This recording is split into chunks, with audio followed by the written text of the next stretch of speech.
Good afternoon, patrons, and welcome to the July sort of 2017 Patroncast. It's back where it belongs. I mean, the Patroncast, back in the month where it truly belongs, which is the month after the month it actually belongs in. I like it being in the month where it's not supposed to be in the month where it's in, but instead being in the month after the month that it's in, or supposed to be in, so that it's in the month that I feel like it's supposed to be in. It's all planned. It's all part of a plan, you see. It's supposed to work this way. It's good, actually, because the thing is, if it falls in the following month, what it means is I can tell you how the whole month went, and that is good. There's actually two fun bits of information. I've got the data right here in front of me. One, this isn't actually to do with the data related to July itself, but for the whole lifetime of the channel, we just passed, it must have been about, I think about 3 days ago, we passed 100 million views total. 100 million views, which, thanks to the fact we've actually got pretty high watch time, actually translates to, hang on, 1,753,239,083 minutes of watch time, which also means 3,333 years, 175 days.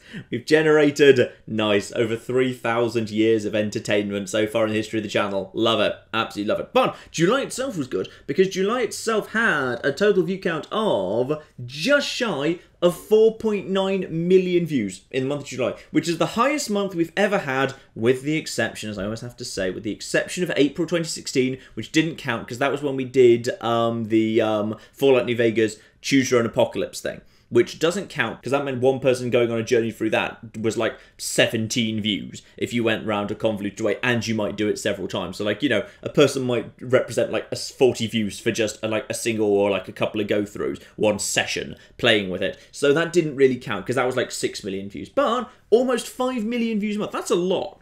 That's a lot for a community that's also just past, at the time of recording anyway, just past 280,000 subscribers. We just hit that today. And when I say today, I mean slightly earlier this week, because this was recorded on, I just need to check my calendar, I've forgotten what date it is. It's Wednesday. It's Wednesday. I forget what day it is all the flipping time. This is the problem, the fact that I don't really take weekends off. I just basically just kind of work like every day. So it means I lose track of what day of the week it is, which sounds unhealthy and almost certainly is. But yes, that's all, you know, excellent news, you know, nearly 2 billion minutes of entertainment, 100 million views, and nearly 5 million views in a single month. That's really, really damn solid. It's all looking very good. Actually, things have looked weirdly good recently. Let me just crack up a nice, easy way for me to see this data in front of me.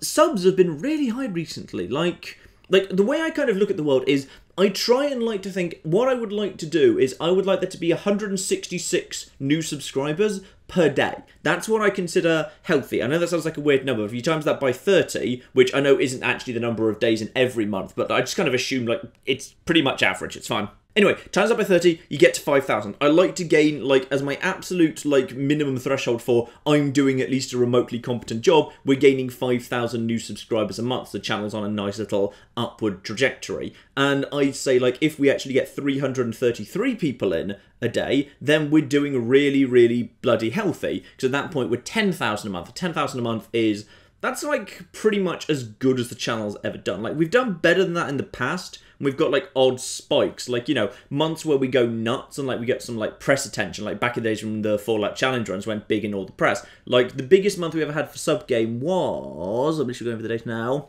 Yeah, there it is. It was June of 2015, when we gained 20,000, and also just a handful of extras, basically 20,000 subscribers in a single month. That's the highest we've ever had, which makes that channel a little bit atypical, because generally, like, channels that are, like, have big enough to become, like, the job of the YouTuber, like, something went massive. So, you're like, if you look back at their misery, they had, like, a massive spike, or they had, might have had, like, a long tail when they were, like, you know, not successful, like, at first. Then they go, like, really massive when a few things go viral, and they're, like, a big deal, and then it just, like, slowly tails off. But, like, they got, like, 1 million subs in that big deal period, and then it just kind of tails off. And, like, really big channels, like big, well-known, respected channels, like that you might like and definitely have heard of, like can actually be losing subs like constantly. And like, you know, you can look at some like big channels, and it's really interesting to do sometimes. So pick big channels that you still follow and just kind of look at their history. Like I'm using the tool Social Blade, and you can actually kind of keep an eye on their sub count and their view count over time. It's not entirely accurate, it's a lot of guessed data, but it tends to be pretty good on the views and the sub fronts at least. And you'll find like big channels you'll almost certainly have heard of can like have spent like the last year losing subs every single month, but that's still a really, really big deal, because back in the day when they were huge, they gained so many subs that like they've still got a really good community. It's just that, like, you know, a large part of the group they gained years ago is just slowly dropping off. So yeah, actually at the moment we're like gaining about... Actually, we're doing better than that. Like, over like the last 10 days or something, like we've been gaining like 500 people a day, which is really, really, really damn good, because of course like 500 people a day would represent, if I could just keep that up, like 15,000 new people a month. We're not doing that well yet, but yeah, we've just had a really good like couple of weeks. And the fun thing is, YouTube Analytics is pretty useless. Like, it would be a decent analytics suite for a website, but it's not really, weirdly, it's not a good analytics suite for like a video site, because like it would be nice to know, like, you know, comparing week on week and month on month which videos have seen the biggest rise, and you know, you'd have a really good idea of traffic sources and the pathways that traffic come through. But YouTube Analytics is kind of terrible at all of that, so it's a bit of a mystery. As you know, I sat down for a few hours and tried to figure out where all these subs were coming from. YouTube was completely useless, so I just don't know. All I know is things are going pretty well. Things are going pretty well at the moment, aside from like the hilarious thing about YouTube at the moment, which is, you know, subs are going nicely up and views are going nicely up, but ad revenue is staying exactly the same or going slightly down, because that's just what ad revenue does these days. So thanks, Patron. Thank you very, very much indeed, because that's all very, very good indeed. Actually, there's a few things I kind of need to go over. One, we are trying to make the Patroncast better and better. You notice, like, for the first time, people have mentioned this to me before, I actually remember to do it this time. At the time when I started recording the Patroncast, I edited the submission thread to say, hey, I'm recording it now, so don't add any new questions. So hopefully that will help be a little bit more convenient in future, which is very, very good indeed. We also have, you probably noticed, we've got this kind of the embedded player for this, which some of you commented last month, it's kind of terrible. I agree, it looked like it was pretty terrible. I think it's not as bad as you think it is. Claire told me it's actually slightly better than some people were saying, but I can't remember how she said it was. So I'm just going to hand over to Editing Claire right now, and Editing Claire's going to like tell you how exactly the embedded player in Patreon is slightly better than you might think it is. Hi, I'm Editing Claire, and that is not at all what I said. There are definitely issues with the audio player embedded in Patreon. The reason that we are using this audio player to release the Patroncast is that by doing that, we are also releasing the Patroncast to a special RSS feed that you can access as a patron of Many a True Nerd.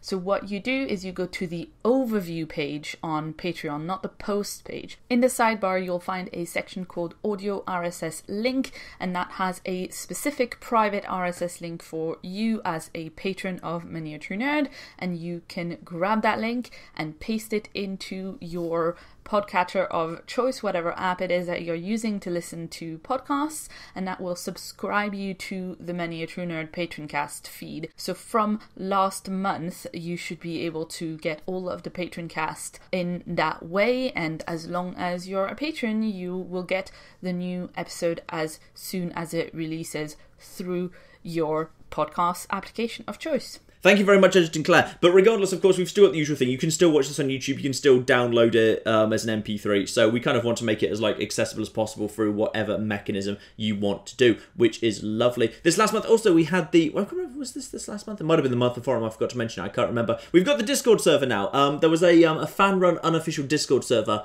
for ages, and I've just kind of made it the official Discord server because, like, now I think Claire's technically the owner, not me, and I'm one of like the admins or something. Or an owner also. I can't remember how the tiers of ownership work. Anyway, it's basically, if you don't know it, it's basically just like a little chat server that's also got voice chat channels in it. Probably the nice thing from your point of view as patrons is there's a patron lounge, which is just for the people who come from Patreon. Don't worry, we've got plenty of staff there to help you get set up, and basically, like, on occasion, like very often, like at the end of the day, or just like when I'm getting up in the morning just having my breakfast, I will just pop in there. So like if you occasionally just want the chance to like text chat with me, and also text chat with other MHN community members, which in all fairness you should do because they're lovely people. This is widely regarded as a very lovely, polite community, and the staff tell me that yeah, that it's relatively easy to manage because for the most part everyone is lovely and civil and it doesn't go horribly wrong. So anyway, I will put a link to that down in the description below in case you want to join that, because yeah, there is a special Patreon lands, so that might well be of interest to a few of you. And of course, you may well have already heard of that, because of course we did the Roller Coaster Tycoon 2 Open RCT. I'm told it's not a mod. I'm told mod is the wrong word. It's an overhaul, which is the opposite of a mod, for reasons I don't understand, but like someone got really angry about this. It really mattered to them. So I'm going to say it's not a mod, it's the opposite of a mod. A DOM, if you will. But yes, that was interesting actually. That was really, really interesting. So we've been doing a lot of the old live streaming this last month. We've really been making an effort to live stream every weekend, and I've been trying to do something. And it's been really interesting and mixed, which is I've really been loving the Stellaris. I love the fact that I think that works really nice for the Stellaris, because Stellaris is one of those games where I feel like it's a difficult one to make a series out of. I think it works better when I can just sit down and just like, take my time with it and be a bit more chill with it and do it for like 3 or 4 hours at a time than trying to like squeeze it down into video format. So I think that works really nicely. And it's developed its own mythology and it's got its own stories in it, and there's people who have like come to the whole thing. It's been really popular. That's been really, really good indeed. But we've been spacing that out with the one-offs, which have been a real interesting kind of mixed bag. So, like, the FTL was a huge, ridiculous success. That went really, really well. In fact, so far, like, I might even bring that back. The Roller Coaster Tycoon 2 Day was really, really interesting. And I think we learned some really interesting lessons from that. So, like, what we actually figured out was we probably figured out we do it differently next time. Like, we might not do, like, the Patreon Community Day as also the main Saturday live stream. We'd either, if we were to do it live at all, which maybe we just wouldn't, because it added an extra layer of complexity, as to the fact that my car alarm apparently had been going off for hours, and our neighbours alerted that to it literally as we were sitting down to begin the stream, so that was hilarious as well. But yeah, kind of what we found was it was weirdly actually, it was underviewed. It was viewed less than Stellaris, which we really weren't expecting. I was expecting it to do like, similar to FTL, but no, it was a lot of people dropped out, and I think it's like me and Claire have been discussing this a lot, and like we think kind of maybe one of the core problems is it's because it was self-referential rather than creative. Like, all of the rides and all of the stuff we were creating was referring back to old stuff. It wasn't creating new stuff. Like, the reason I think Stellaris works is because it's creating its own narrative, and the mushrooms and Sex the Bugs and the various fallen empires, and just like the way the galaxy's gone, and the Thomas Punning mole people, the genocidal mole people we accidentally gave huge amounts of energy and weaponry to. It created its own stuff, which is why it generates loads of fan art, say, which is a really good sign. Whereas the RCT2, that didn't really generate any fan art, pretty much. And because it was just referencing other stuff. So I think, like, what we've learnt there is that potentially doesn't work as well. Like, I can see, like, it was clearly, like, really enjoyed by the people who were playing along. So I think it worked really nicely for you guys. I'm not sure it necessarily worked so well as a live stream for the people who weren't taking part. So maybe next time we'd split them out, and we'll do like the community play day as like a thing I'll just do, and then I'll put up highlights later, which is how we did the first one back when we did the GTA 5 one, GTA Online, sorry, back in the day.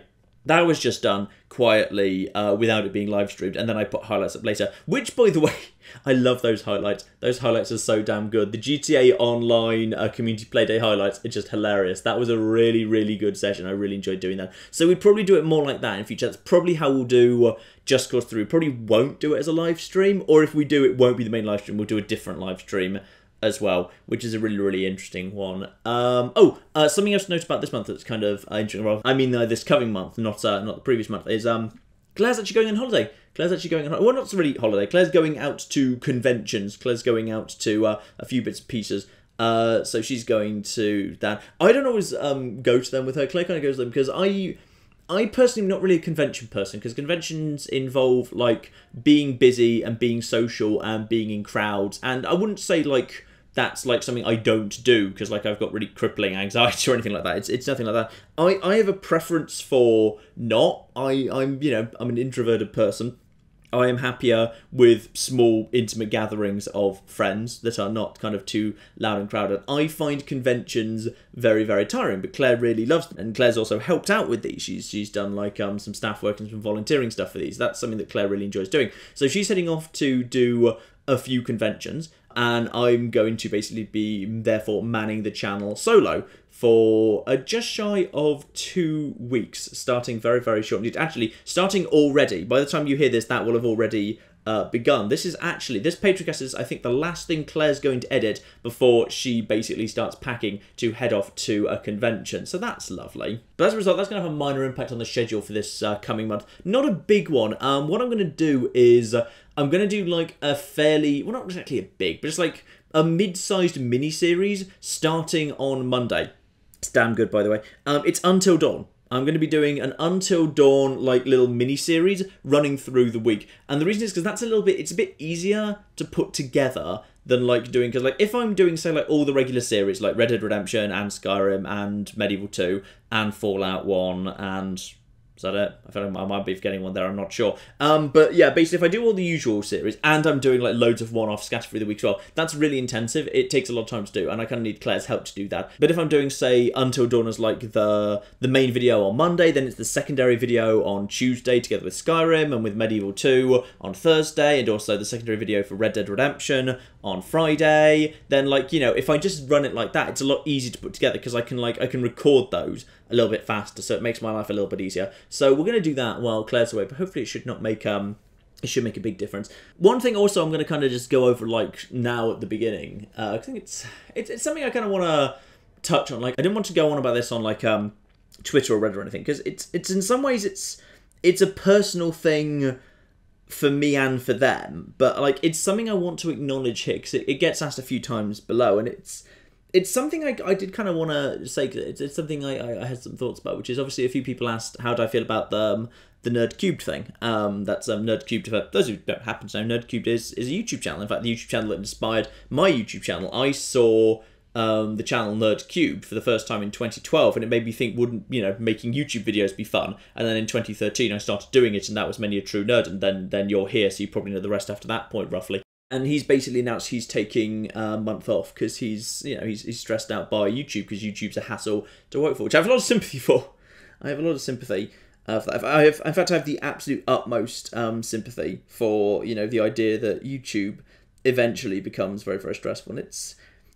when I heard the news, and when I heard that video, when I heard, you know, Dan Gilley saying, you know, he's stressed and he's tired by it, I felt sad, because I would consider Dan. I don't know whether Dan would consider me a friend. I've never actually met the man in person, but I consider Dan a friend, and like say I consider, like, you know, I've met members of the extended team on multiple occasions. I've met Steve at game shows before. I've met Tracy a few times before as well. I would consider Matt a very good friend. In fact, me and Matt like speak a lot online. I consider Matt a very, very good friend. He's a really nice guy. I consider that whole group, like, to some extent part of like extended YouTube family, if you like, and hopefully, you know, I think I've seen us being mentioned, like Many a True Nerd being mentioned as like part of an extended Nerd Cubed family as well. We're just like, you know, one of the people on the outside, like say Amy is as well.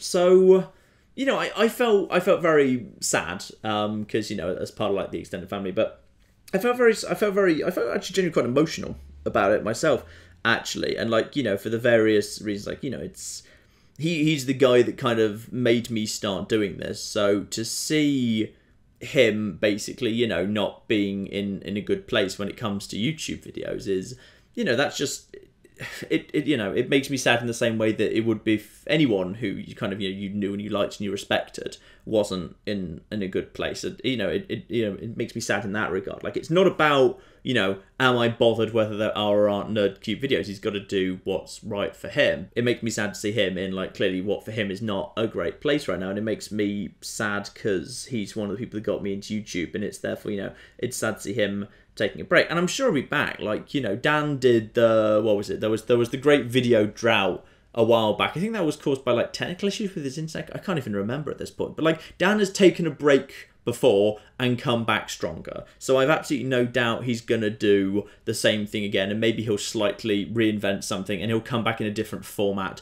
that works better for him, because Dan's great at like revising the formats and coming back stronger afterwards. So I've no doubt that he'll be back in some capacity. But yeah, it's, you know, as from both like, you know, a personal and a professional standpoint, like it genuinely made me quite sad. I felt quite emotional about it, but I didn't want to like make a big deal about that on Twitter at the time, because it felt like I was kind of stealing his thunder. Like, you know, he was having a bad time. I didn't want to like go making it about me at the time, but you know, it got asked below, so I thought I'd acknowledge that now. Anyway, let's move on to hopefully happier things. I don't actually know. I didn't actually check which order I was going to read the questions in advance. So we've got loads of questions. Right, you know what? Let's crack into the questions, damn it. We're going to start at the... Let's start at the bottom. Let's start at the oldest question, so the people who ask their questions first get to go first. In the Just Live stream, you mentioned not wanting to stream on Twitch exclusively. I've seen a lot of YouTubers doing it. Why don't you? Technically, well, actually, I think there are ways to negotiate around this, but I'm not sure I can be bothered.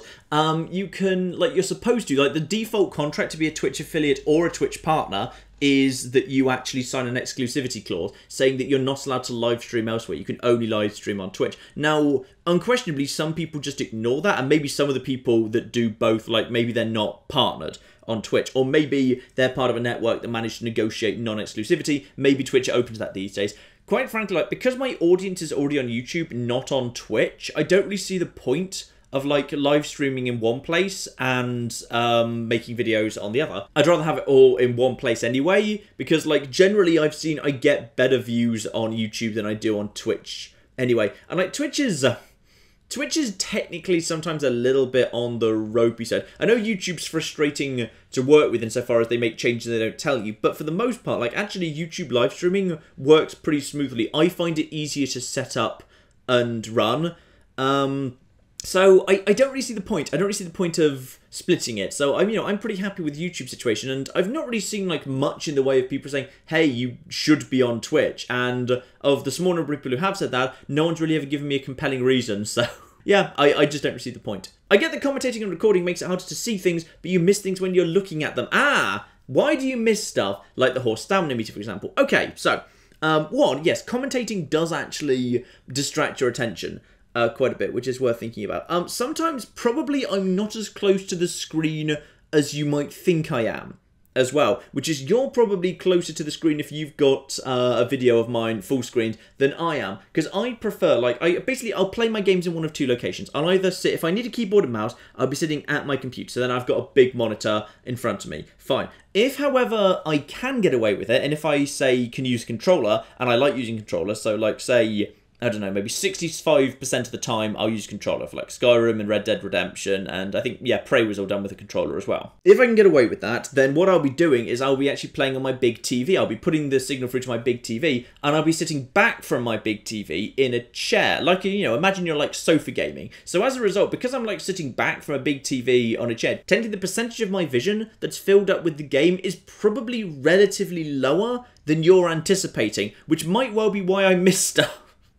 Because my vision's not 100% anyway. Actually, I'm really lucky. In my family, like, basically everyone has appalling vision and wears really, really strong glasses. I don't need to wear glasses on a day-to-day basis, but my vision is not quite 100%. It's not quite 20/20. It's probably like 19/20 or 20/19, depending on, like, how you phrase it. I'm not sure, like, presumably it's 19/20 if you've got almost but not quite perfect vision. So I can pretty much read things, but I'd say a combination of I'm sitting a bit back from the screen because I like just kind of sofa gaming, and the fact that, yeah, my vision isn't quite 100% perfect, and the fact that I'm commentating, which is very distracting. And also, bear in mind, like, I'm also constantly trying to think, what is the best way for me to make this work, so when I edit it, I know how it's going to go. So, like, which bits do I want to skip? Hey, was that good? Do I maybe want to do that bit over? Was that worth it? Do I want to, should I bother commenting this bit because this is going to make it into the end video? Hey, when I do make this video, edit this like that, and that'll be really, really cool. So I'm constantly thinking about the editing, I'm constantly thinking about commentating,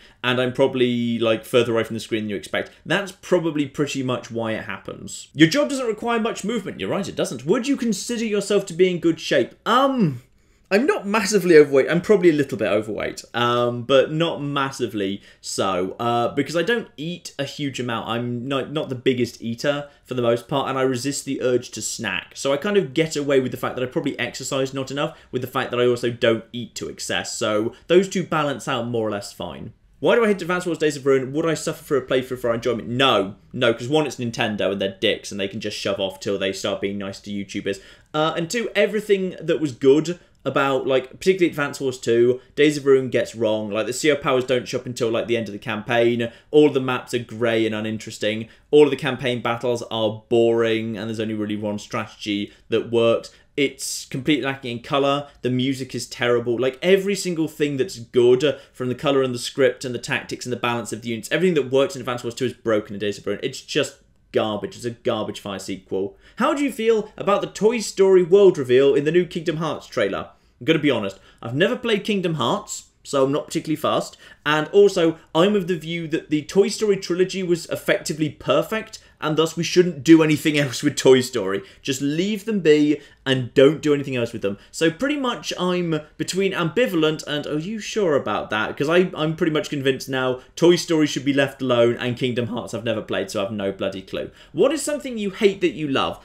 Claire. Favourite Harry Potter book or film? And, that's probably different. My favourite book is Goblet of Fire, because I like the structure that the Tri-Wizards tournament actually kind of gave to the book, and I really like how it ends. I thought it had one of the more interesting endings with, like, the confrontation in the graveyard at the end. That was really, really damn cool.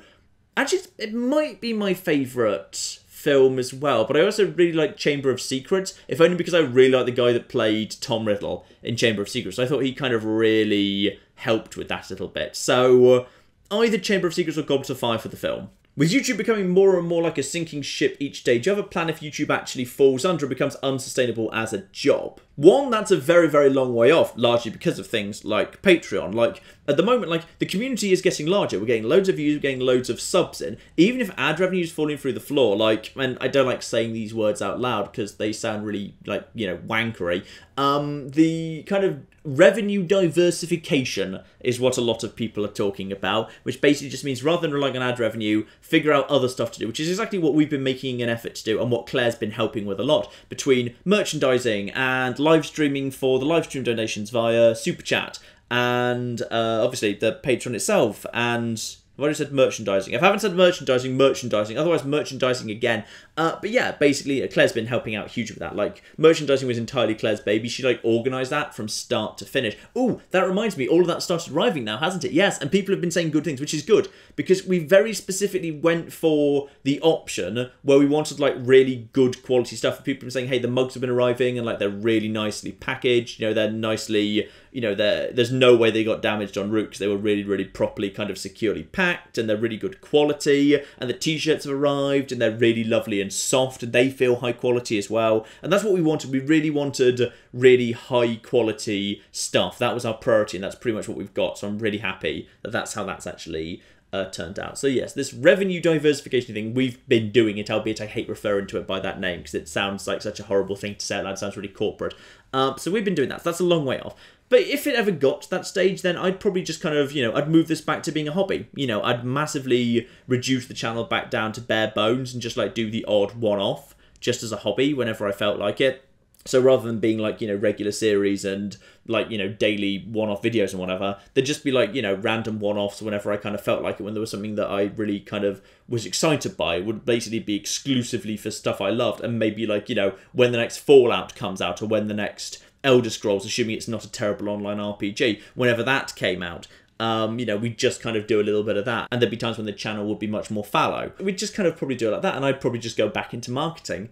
You know, because I still kind of, you know, hear from, like, the odd recruiter or whatever, like, you know, even though I'm a little bit out of practice, I've still got some skills that some people would like to hire me for, so I don't think it would be too difficult for me to transition back into marketing, if that's what I had to do. But I don't want to do that anytime soon. Like, this is too... It's too good in various ways. It's also good in ways you wouldn't expect. Like, you know, I've had to run my own business to do this. I know how to run my own business now and, you know, sort out my own taxes and stuff, and business taxes and personal taxes, and I know a lot more about the tax system and how it works, and, like, there's a lot more ways in which I think now, if I went back and, say, worked for another small business or worked for a startup, I'd actually be a lot more useful to them now because of stuff I've learned doing this. So I don't think it would be, like, you know, it would be sad, but, like, I wouldn't, like, say to some sort of terrible disaster I couldn't recover from that would leave us, like, incredibly impoverished or something. But as I say, like, we've been very much taking active steps to make sure that doesn't become a problem anytime soon.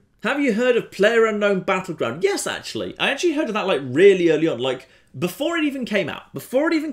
And before anyone knew it was going to become a massive smash hit. Like, I saw it and just thought, that looks kind of interesting. Maybe I'll ask if I can get hold of that a little bit early. And I applied to their, what is it? I think it's called, like, the PlayerUnknown Battleground Partner Program, where they were looking for content creators, like, before it even came out. Content creators who were going to make, like, the first wave of content.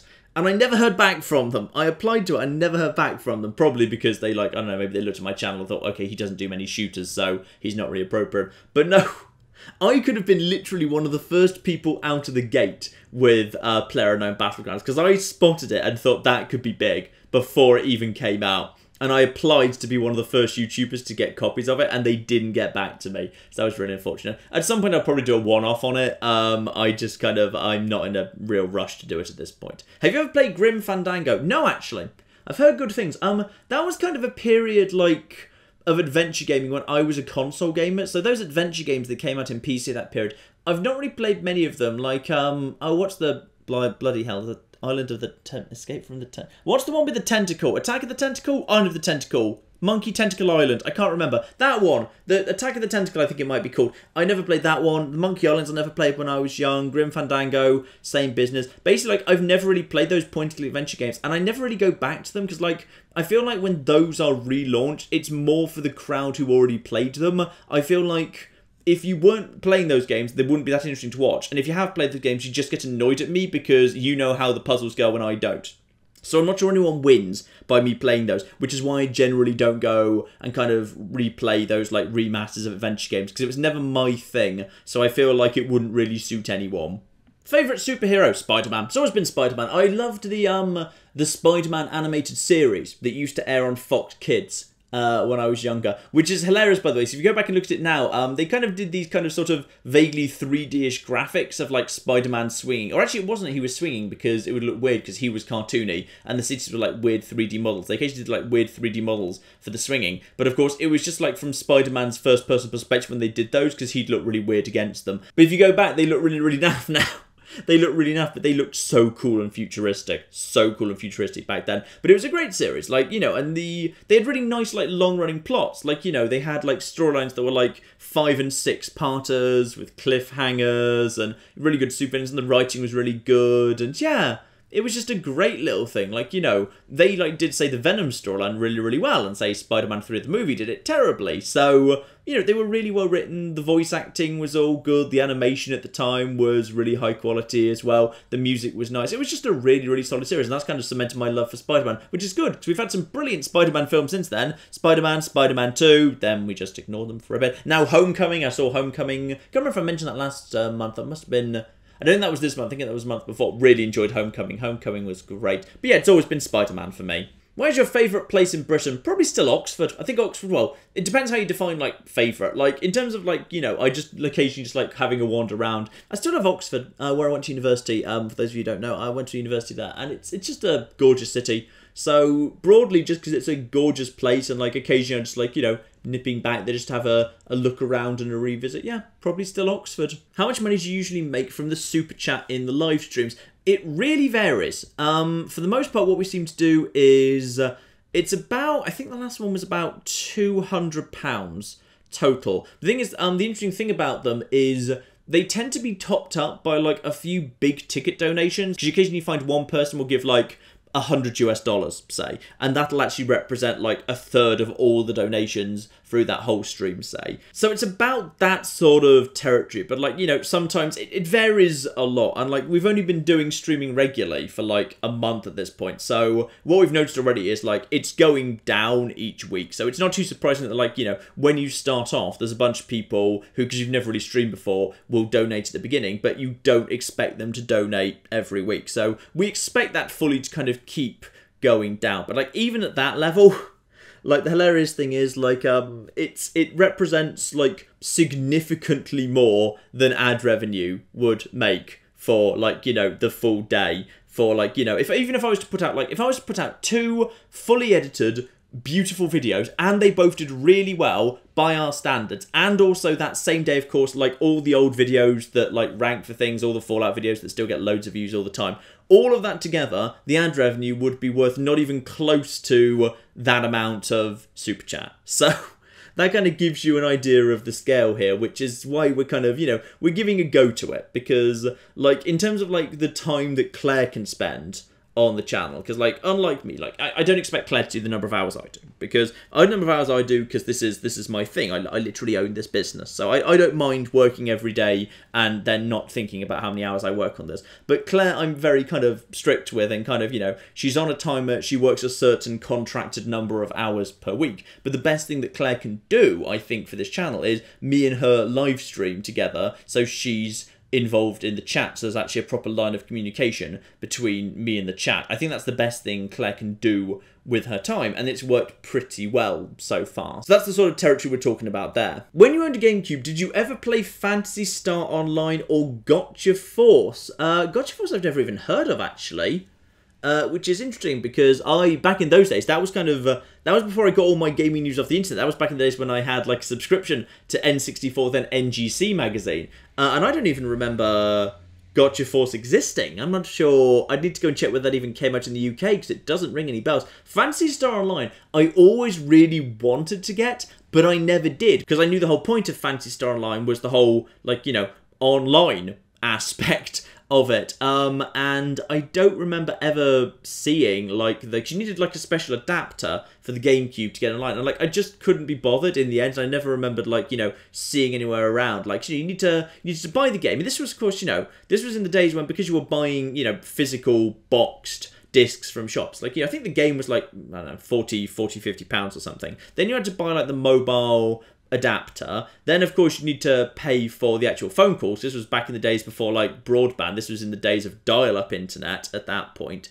I think it was just before the days of broadband. Then I'm pretty sure, like, because would I still have been living with my parents when Phantasy Star Online came out? I don't know. I might just have moved. I can't remember what year it came out. I might have still been, like, living at home while at university, and, like, spending my time between university and home. At which point, if that was the time, and I think that would have been the time, it probably was not a good time, and generally was a bad idea for me to even, like, you know, roughly... No, it must have been before that, because I remember playing Crazy Taxi when I was still at secondary school. High school, for US listeners. So, I must have had a GameCube then, so... Maybe I was just late to the party, moving to the generation after that. Anyway, the answer is no, and I won't speculate further on, like, when Phantasy Star Online came out, because I've got, like, 140 questions to get through. We've already been going for time. Some amount of time. What is your favourite Pokemon? Well, Exeggutor, obviously. And that's not the current stupid dragon Exeggutor, because that makes no bloody sense. Original good Exeggutor, where he was grass and psychic, because he was a smiley, multi-faced coconut tree, because it made no sense whatsoever, but screw it, I love him. He's the best thing. And also, follow-up question, Claire, what is your favourite Pokemon? I don't know. Editing Claire, what is your favourite Pokemon? So I'm going to be completely unoriginal and say Meowth, because I really, really like cats, and it's cool to have a cat Pokemon, and also it's one of the few Pokemon that I was aware of really early on when I was catching random episodes of the show when I was a kid in France, as opposed to later when I played the game. So when I did finally play the game and I caught a Meowth, I was super excited about that. What is your favourite part about YouTube? There isn't one, it's all terrible. And what's your favourite part about the MNT community? Ah, that one. That one I can answer. There's no, like, there's no single part, I think. I don't, like, think there's, like, a single bit I look at. Like, it would sound really weird if I said, the comment section, my favourite bit about the community and doing YouTube channel is the comment section. It kind of is, actually. Like, our comment section is delightful, and it's made even more delightful because I know how terrible other people's comment sections is, so it makes ours look even better by comparison, which is lovely. I mean, like, you know, there's no one community that stands out to me. Like, the Patreon community is always lovely, and the Patroncasts are a joy to put together. You know, Twitter is always fun. I like occasionally doing, like, a fun little Twitter rant, and the subreddit's always been pretty civilized, and the subreddit produces huge amounts of really fun fan art when we do the streams, and the Discord, by all accounts, has been kind of very easy to manage, has been mostly very polite, civil people as well. So there's not one bit that stands out. So it's just kind of like, I guess it's just like the community in general, to be honest. Do you have any plans to go to any other gaming events in future? For context, like, every year I go to EGX and EGX Res, because, like, those strike me as, like, the game shows that are easiest for me to get to, and also have, like, the biggest selection of games. Like, I have considered, like, I probably should go to, like, Gamescom or something, but, like, to be honest, like, whenever I've looked up the list of games available at other shows, there just seems to be a very large amount of overlap with EGX and EGX Res. Like, it strikes me that if I just go to those two, I see pretty much everything that's coming up anyway, and also EGX Res especially has a huge section dedicated to indie games. EGX does as well, but like EGX Res in terms of like the proportion of the available floor space, more seems to be given over to small tiny projects, which kind of interests me more. So like, I have thought about maybe going to other stuff, but for the most part, like, I don't really see in terms of like making contact with devs and finding new games, I don't think it necessarily does me that much good. If I was invited to like a games, like some sort of game show, like as a YouTuber to be like on a panel or to do meetups at like one of the different shows that exists for basically meetups, whether that be, you know, if I was invited, like, I don't know why I would be, but if I was invited to, say, you know, Summer in the City or CoxCon or something like that, I would absolutely consider it. I would probably say yes. I would probably say yes. It'd be a bit weird for me, but it would probably be a fun and interesting experience. But honestly, I'd wait for one of those conferences to invite me rather than agitating to be invited. But for the most part, it's mainly just EGX and EGX Res. I am going to EGX this year. That's actually coming up pretty soon. I think it's like late September or something. So that's only like a month and a half away. Maybe I should arrange a meetup. I don't know. I always kind of chicken out of meetups because I'm worried no one will show up, and I don't really know what to do. Like, I always just hijack the Nerd Cube meetup instead. I just kind of show up at the Nerd Cube meetup because then I'm not the center of attention. Like, there's a few people there that know who I am and want to speak to me, but like, because I'm like, you know, I didn't heavily publicize it, it's small numbers, so it's very manageable. Maybe I'll do something at EGX this year. I'll consider it. John, do you truly expect to be able to beat Fallout 4 under the Only Live Once rule sets?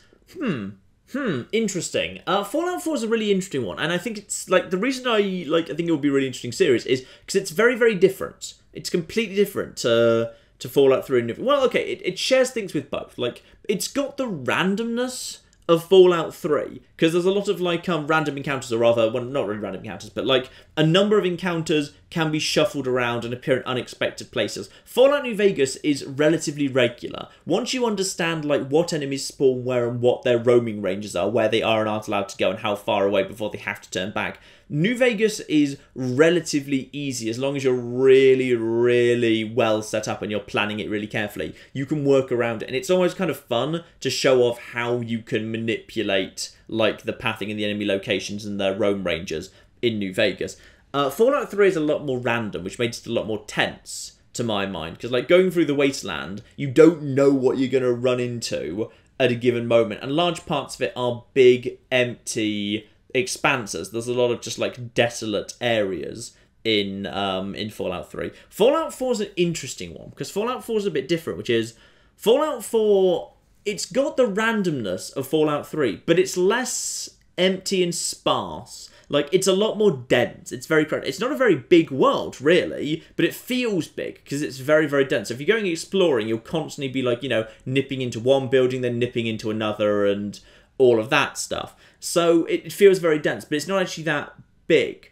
But equally, you've got the thing that, yeah, because there's a lot of assets and things to hide around in city streets, you can sneak around relatively effectively, but the way that damage is calculated, of course, there's kind of two separate words. Which is, if you're in power armor, then you can take a fair few knocks and take very little damage, but outside of power armor, there's large numbers of enemies that generally tend to be fairly well armed and will all spot you together. Because, like, New Vegas, say, consider the Bison Steve in New Vegas. All the enemies are spread out. They patrol. It's dark. They'll turn their back on you on a regular basis. If you want to sneak around and stealth them, you can relatively easily, all things considered. It's set up that you can play it as a stealth game, which works really nicely. Whereas Fallout 4, not so much. Fallout 4 generally has a whole bunch of enemies in an area, and, like, after you alert one of them, they'll all know about you and they'll all start gunning for you and stuff. So it turns into a bit more of a wild, crazy thing. So, I mean, I guess you have to, if you could, like, use silenced weaponry, yeah, you'd probably have to go for, like, silent sniper weapons and keep your distance, and there's other kind of, yeah, there's really interesting things. Like, obviously, Fallout 4 is also kind of trolling in a way that Fallout 3 and New Vegas aren't, which is, like, the way the numerous enemies in Fallout 3 that will say burrow and then pop up next to you. And that was never a thing back in the day. But now mole rats and rad scorpions do that. And I think that's July. I think it's just mole rats and rad scorpions do that now. But they will go a really long distance. They will follow you till the ends of the earth. They don't have New Vegas style restricted roaming ranges. Once a rad scorpion buries underground and is coming for you, you can run a long way and they will just follow you and follow you and follow you forever. It's kind of difficult to take care of. So it's going to be a really interesting one. The way rads work is going to be fascinating. I think it is possible. I think it's possible because if nothing else, you can skip over large parts of the game. Like, it's not actually that long a campaign, if you think about it. If you genuinely, kept yourself to doing the minimum possible viable stuff, you could get from the beginning of Fallout 4 to the end in relatively few moves. And if something starts becoming more of a problem, you can divert onto different tracks. So if, one area just apparently, just becomes incredibly difficult, there's relatively few places you absolutely must go to, because if one of them's causing you trouble, just divert onto a different kind of quest path if that's what you want to do. So I think it is doable. It's going to be really interesting. It's going to be a really challenging but also really bloody stressful run. But I think it can theoretically be done, yes, because people have already done some really fun, interesting stuff with Fallout 4. So absolutely, in terms of is it physically possible? Yes, it's absolutely physically possible. Is it going to be difficult? Yeah, it's going to be really difficult. And it's going to be tense in ways that Fallout 3 and New Vegas weren't, which is fun because it means it's not just the same thing but a new game. The whole new set of mechanics means it's going to be a whole new challenge, which is kind of good fun as well. What's my favourite gaming Easter egg you've ever stumbled across? Not so much stumbled across, but my favourite Easter eggs are pretty much the ones in Hitman Blood Money. Where there's the rats playing cards if you get the right key card in the opera house, and there's the naked people that run up to you and applaud you, or if you just leave 47 on the dance floor long enough, dancing 47 in the wedding level. There's some really good Easter eggs in Hitman Blood Money. They're probably my favourite in gaming. If you die in Fallout 4, you only live once, will there be a retry? Ooh, let's not be negative. I generally don't even think about that. If we did, it would kind of depend how far we were. If I spent, 50 parts doing it, then I died, then probably there wouldn't be a retry, because, the first, 49 parts would be pretty much exactly the same. I'd probably use the same tactics if they were working for me. If I were to do a retry, I'd probably have to do, a retry that used a different tactic and say, okay, I'm going to try this in a completely different build, and also I'm going to go for a different ending, so it wouldn't be the same. Or maybe I could, maybe I'd restart. If I got to the point where I made it into the Institute, the end of the big first act where you're trying to make it into the Institute, or say if I just, if I just killed Kellogg, and thus the Brotherhood arrived, maybe I'd restart with my hit points artificially reset to the same level at that exact moment and restart from there. Maybe, but honestly, that I literally just made that off the top of my head. I had not put any thought into that. If you could add an Easter egg to a game you either love or hate, what would it be and why? Well, actually, fun fact, after I gave Atom RPG some love, I think that was about 2 months ago, and their Kickstarter actually succeeded, and they definitely got a bit of a boost off the videos I did. They actually contacted me and asked if I would like an Easter egg added into the game. So there is going to be a Many a True Nerd Easter egg in Atom RPG. So, yeah, whenever that eventually comes out, I will see if I can actually get hold of a screen cap of that to actually share. So, actually, there's going to be a Many a True Nerd Easter egg in an actual game I love already. So that's probably my favourite by default right there. Any plans for a low intelligence series in Fallout New Vegas? Honestly, no, because it's not like old Fallouts where it completely changes, the nature of the game. I think Fallout New Vegas, there's, maybe 4 or 5 low intelligence kind of fun dialogue options in the whole game. Weirdly, there's the quest That Lucky Old Sun in Helios 1 is absolutely full of low intelligence checks, and it's actually there's loads of stuff you can do there. Pretty much every other quest in the game, there are no low intelligence options. I think there's, other than That Lucky Old Sun, there's maybe just a handful, maybe 2 or 3 other low intelligence checks in the entire game. Say one of them is if you buy the intelligence implant, it's half price because the doctor takes pity on you, which is kind of funny. But other than that, there's barely any, so it wouldn't be worth doing. I probably should have shown it off in New Vegas when I was doing Survival, because that was basically just let's show off everything that's fun and different in this game that I've never shown off before. So I probably should have covered it then, but I kind of forgot to do it, so I don't think we'll ever get a chance to see that now. Dan from NoCube mentioned just for his hiatus about a sponsorship deal he accepted from a deal a day game site where he wouldn't promote in his videos, he would recommend any games he'd already liked on Twitter, where he could get some of the proceeds. Any plans for something like that? I'm going to be honest, the moment I saw Dan talk about that, and I just thought, okay, that's actually kind of cool. And I've actually spoken to, because there's a Humble Bundle affiliate program as well. I can't remember if that ever went anywhere, by the way. I don't think I actually just forgot to write to them. I thought about something similar in the past, which is basically Humble Bundle. They have, I'm not sure whether they ever did. I think they were talking about it. I can't remember whether that ever actually happened. An affiliate program where basically, if there's a Humble Bundle, and I say, hey, there's the new Humble Bundle, it's really cool because it's got this game and that game which I've played before and they're really good, so I'd recommend this tier. That, like, just like at the moment, like in the Humble Bundle, where you can, like, specify, like, you know, you've got the sliders, where you can decide how much money goes to certain charities versus what goes to the developer versus what goes to Humble Bundle, and you can actually specify where your money goes. Through the affiliate program, you could also specify a certain amount of what you're paying goes to the YouTuber that recommended you. And I really liked that, because it meant, like, I literally don't get any money unless the person actively opts in to give me the money. I felt a little bit uncomfortable with it too, because it meant, like, you know, if money's been given to me, then that means that money's not going to the charity, which is a much more worthy cause. So I can't remember if I ever even, like, emailed them about it. I think I inquired about it, but I never actually, like, chased up on it. I probably should. But yeah, admittedly, on the specific thing Dan did, the chrono.gg, like, I have thought about that before, like, whether it would be an interesting idea or not. I mean, like, the site I've probably got more ties with is Bundle Stars. I actually buy from Bundle Stars quite a lot. So I've got ties with those guys. So, like, if there was an affiliate program with them, I might do something similar. Like, but generally, like, my immediate response is, that's really cool, but I don't want to do it, like, right now, because if I do it immediately, everyone will just think I'm copying Dan. So it did make me think it might be an interesting idea. So we might do something like that in future, and I might actually take this as a reminder to actually speak to Humble, because I liked the really transparent way they did it. This is a question for both John and Claire, but unfortunately Claire can't really answer it, because it's a question about Mass Effect, and Claire's never played Mass Effect. John, who is Claire in Mass Effect? I actually have given this some thought. I would like to say Gianna Parsini. And don't worry, Claire, that is actually a compliment, because she's cool and feisty, and she's just a cool character, and she kicks a lot of ass.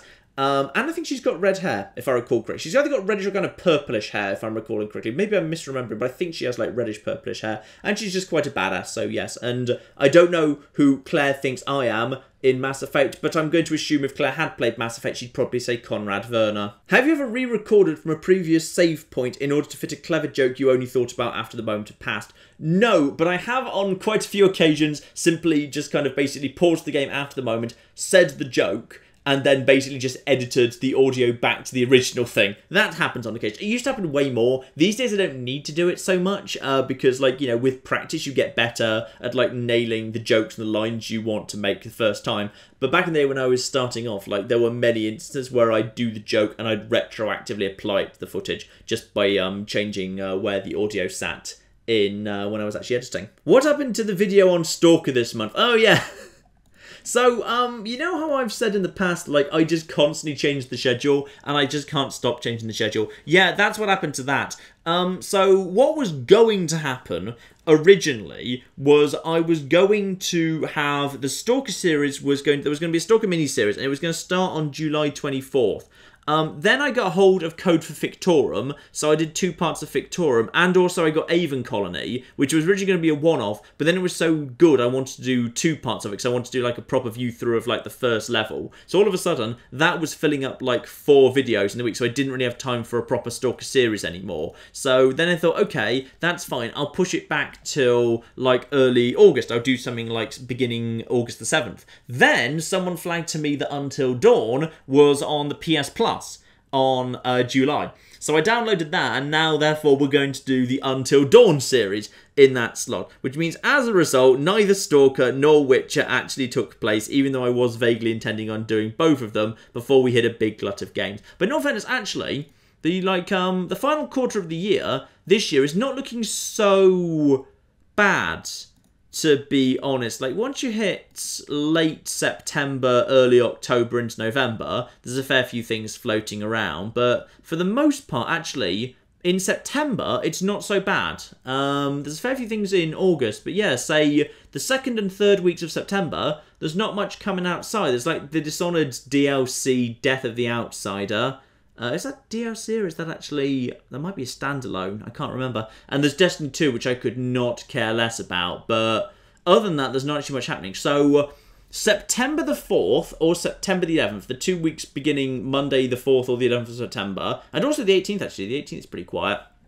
I might be able to get in a mini-series then. So we might be able to do a Stalker or Witcher 1 little mini-series then. Because someone was telling me Witcher 1 is actually kind of separated into acts, where like the first act of Witcher 1 takes about 10 hours. So I thought, okay, that's pretty perfect for a mini-series. Literally I just play until the end of the first act, and then we'll just kind of call the end of the mini-series there.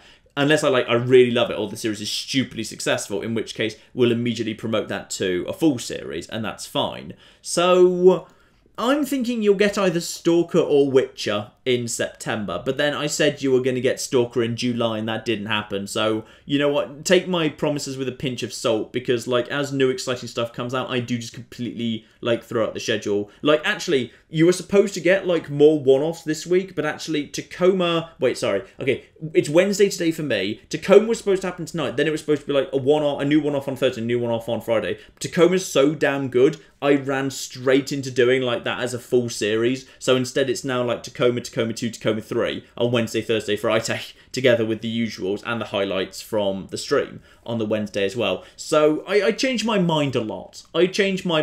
Kind of backlogs I have tend to happen kind of just by accident. Because, like, you know, I planned videos for particular days, but then I sort of, like, you know, instead of actually putting out those videos on those days, I get distracted by new stuff that came along instead. So, you know what, it's fine. I'm sure it's all okay. What are your thoughts on pineapple on pizza argument? Pineapple has no place on pizza or anywhere else. I hate pineapple. I truly despise it. And in all fairness, like, I'm very boring. Pizza, give me either a margarita or just shove some, like, ham or mushroom or bacon or something on it. Just give me some cheese and some meat and some mushrooms and I'm happy. Where's your favourite place in Skyrim? Pretty much anywhere in Riften. I love the way Riften looks, all like the glorious, like, glowing oranges and stuff. Riften is just so gorgeous. Basically, I'm just going to say anywhere in the Rift. Do you prefer VR to PC or console games? No. VR is a really interesting emergent medium right now, but it is still in a really scruffy early stage. Like, if I kind of came up with something to, like, as an analogy for VR, like, imagine 3D platformers in, like, 1995 to 1997. It's still scruffy as balls, like, and we're struggling with the fact that it's a whole new thing. And just the way that, like, the earliest 3D platformers, lots of them were terrible, really, really terrible, because, like, all the old rules of 2D platforms had to be thrown out, because some of them just didn't work in 3D, but some people just desperately tried to make old stuff stick, and it just didn't work. And some stuff worked, and some stuff didn't, and it was a really beautiful, creative, destructive period, where in the end we got, you know, the odd gem, like Super Mario 64 and Banjo-Kazooie, but we also got an awful, awful lot of utter garbage. And VR's in that same place, which is there's a lot of really interesting experiments. And, like, what I've decided is, like, the VR stuff, I'm not just going to do stuff I think looks like it worked. I'm only going to do VR stuff if I think it actually is uniquely and exclusively suited to VR. So I've got, like, 2 VR games I'm actually probably going to record tomorrow. So for you, 2 days ago, it's already been recorded. One of them is going to come out next week. I haven't decided which one. It's whichever, like, when I record the videos, whichever one I like best is going to come out on Wednesday. But there's 2 really, really cool VR games where, like, I look at them and I think that works exclusively because it is VR. And if you put that outside of VR into a normal game, it would work worse. Whereas there are many VR games which, while they're kind of, you know, they're fine as experience, you think, okay, if you took this out of VR and made it a normal game, it would actually work better. So VR's still, lots of it's terrible. 99% of it's probably pretty terrible. And 99% of it, like, would just be, if you actually took it and put it on a PC, you'd think this is a really, really poor game. And, like, it's only good in any way because the experience of it is really intense and immersive, and it's a really unique experience. If you've never tried VR, it's well worth just trying.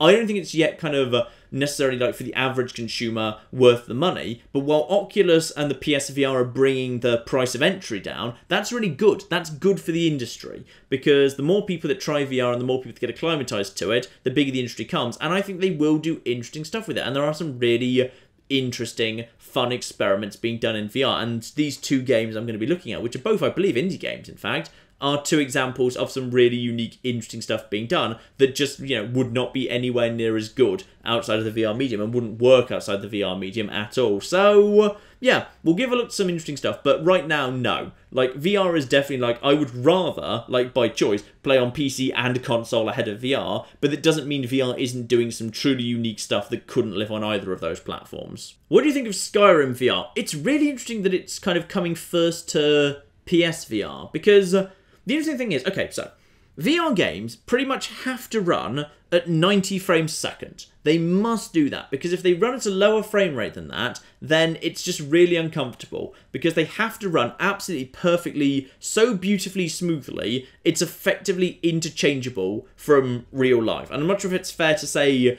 your eye can't see over 90 FPS, but if you have a game that's running on the Vive at 90 FPS, which seems to be the standard frame rate they run at, then pretty much you can turn your head and you can't detect any motion. Even if you move your head quite rapidly from side to side, you can't really detect any kind of frames from frame to frame, any frames kind of cutting to frame. It looks perfectly smooth. So you need to have 90 frames a second. But Skyrim on the PS4, as far as I'm aware, is still just running at locked 30 FPS. Skyrim on the PS4 does not even run at 60 FPS. So how exactly are they going to make Skyrim on a PS4 run at a frame rate high enough to make it a comfortable VR experience when they can't even make it work at over about 30 FPS at the moment? I don't deny the PS4 can absolutely definitely manage over 30 FPS, because say Hitman on the PS4 was clearly running at times at closer to 60, though it was definitely not a consistent 60.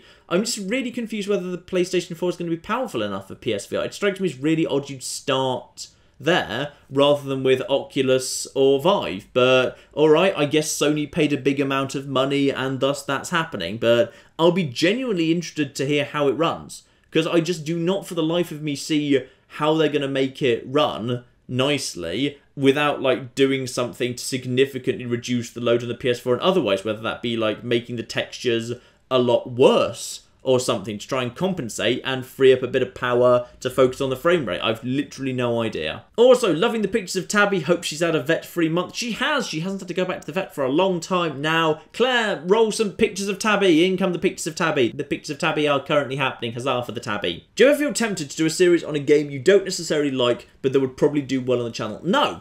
And the reason no is basically because whenever I do a game, I've learned repeatedly now, so now I just don't even bother for the most part. If I don't like a game, or I think I'm not going to like a game, I just don't bother with it. The only games I do are the games where either I like them, or I think I'm going to like them, or I'm going in with a fairly positive mindset. Because, some people are well known and well liked for being mean to games. People go to zero punctuation to watch Yahtzee be mean to games. And people are fine with lots of channels that kind of take dodgy simulators and tear them apart. People seem to come here because they want to watch me liking games. Generally, if I take stuff that's just even if I do it in what I think is a fairly moderate and not particularly mean way. Say, Take on Mars. I thought Take on Mars was a good couple of videos, but there were loads of dislikes, and people saying, you're being really unfair to the game, just because, it was a slightly ropey simulator with dodgy physics, and I was kind of,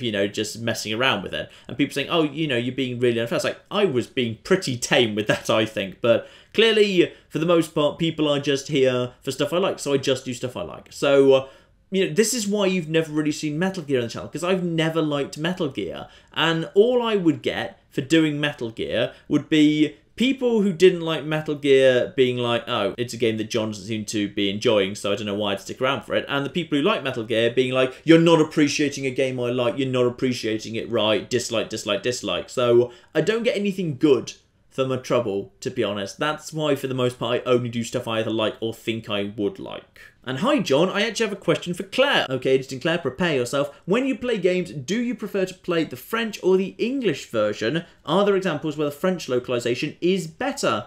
Good question, actually. I have no idea when Claire plays The Sims or similar, what language she actually plays in. Actually, I play most of my games in English, probably all of my games in English.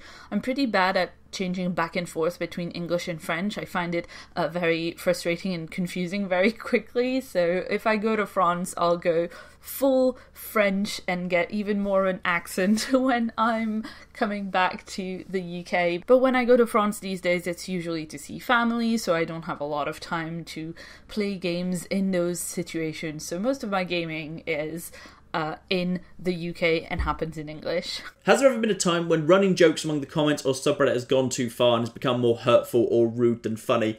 Not particularly, to be honest. Like, we've never got to a situation where we're even close to, hashtag Matt fucked up, which I've never liked. I don't think Matt doesn't like it either, to be honest, because it's overused, and, Matt actually does a very good job and he works very hard, so it's not fair for that to be kind of constantly kind of brought up. I don't think we've ever got close to that. There was a time, maybe like at the very end and shortly after the end of Rome Total War, where like maybe some of like the parody general accounts were maybe being a little bit OTT, but like I just basically stopped replying to them or acknowledging them, and most of them fizzled out and it became much more reasonable and manageable. The only thing I'd ever considered like I actually thought of wasn't great was I was told that like some of our parody accounts were like going on other Rome Total War videos and like being in character over there and annoying other channels. That I wasn't keen on, and like whenever I like, if ever I like saw those like channels around, I kind of said like, guys, just cut it out. So I said in the subreddit, just like, cut it out, don't do that, that's not fair to other channels.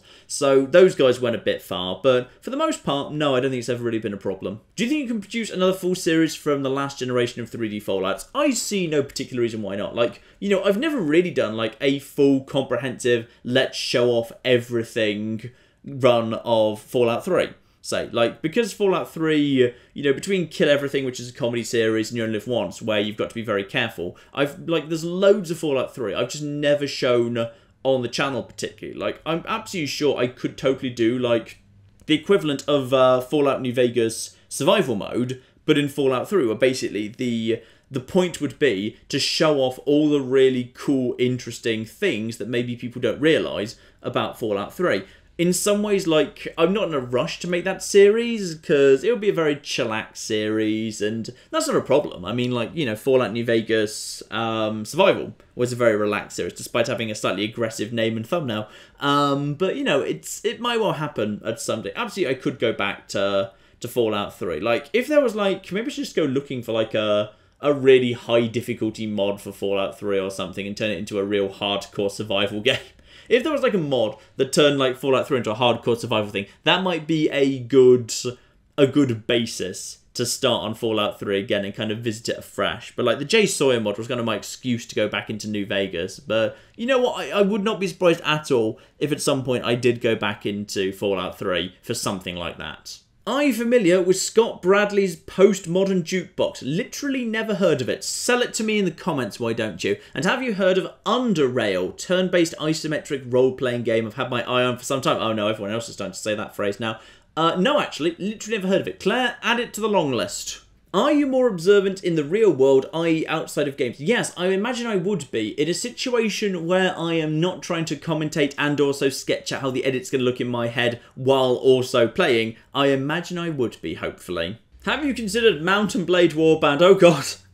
Mount and Blade. It never goes away. Every single time I ever ask for questions, Mount and Blade comes up. I'll just play Mount and Blade at some point, okay? I promise I'll just play Mount and Blade. If everyone will stop asking me about Mount and Blade, I'll play Mount and Blade just for the sake of stopping the questions. I've been badgered into submission. I'll just do it, damn it. Okay, I'll just do it. And a question for Claire. Why is your accent so prominent in live streams, but editing Claire has a very mild accent? Interesting question, actually. I don't know. Claire, do you have a view as to why sometimes you are more or less prominently accented? My accent changing during a live stream is probably a result of the same thing that causes John so much perception damage. For me, maintaining my accent and pronouncing words the way that I know they should be pronounced is something that always kind of takes a little bit of my brain capacity in the background. It's like I've always got this program running, but the live stream is something that takes a lot of your attention and a lot of your focus, and so other programs maybe tend to run with a bit of a lag, if you want to put a technical spin on it. I think the FTO challenge runs were some of the best videos on the channel. They were fun back in the day. They absolutely were fun. And some suggestions for alternative challenge runs, and one of them's quite fun, which is the one you suggested first, was beginning of each turn, turn off the oxygen and med bay. You can't reactivate them until you've destroyed the enemy's ship or jumped. Well, you should go up and look my no oxygen run, where literally at the beginning of the run, I actually turned off the oxygen full stop, and it was never allowed to be turned back on. That was a much more difficult run than the one you're suggesting there, so maybe go and check that out. How are you enjoying the Discord server? It's terrible, Thomas. It's terrible and you're terrible. Any plans on putting the Discord link in the video description? Yes, I just keep forgetting to add it. I will totally add it in at some point. Besides Just Cause 3, any plans for community play days? I've long said Planet Sides 2, I've just never got around to organising it. And you've gotten quite some fan art. What's your favourite so far? It's probably the Conscript David piece where we were invading the planet, where there was the salt shaker on the tank and like the Roman soldiers on the back of the giant snail when we were invading the snail world. That's probably my favourite piece of all time. What live streams do you have coming up? Well, Andromeda is back while Claire's away, and we'll do more Stellaris as well. For the next one-off, I actually don't know. I haven't actually thought through.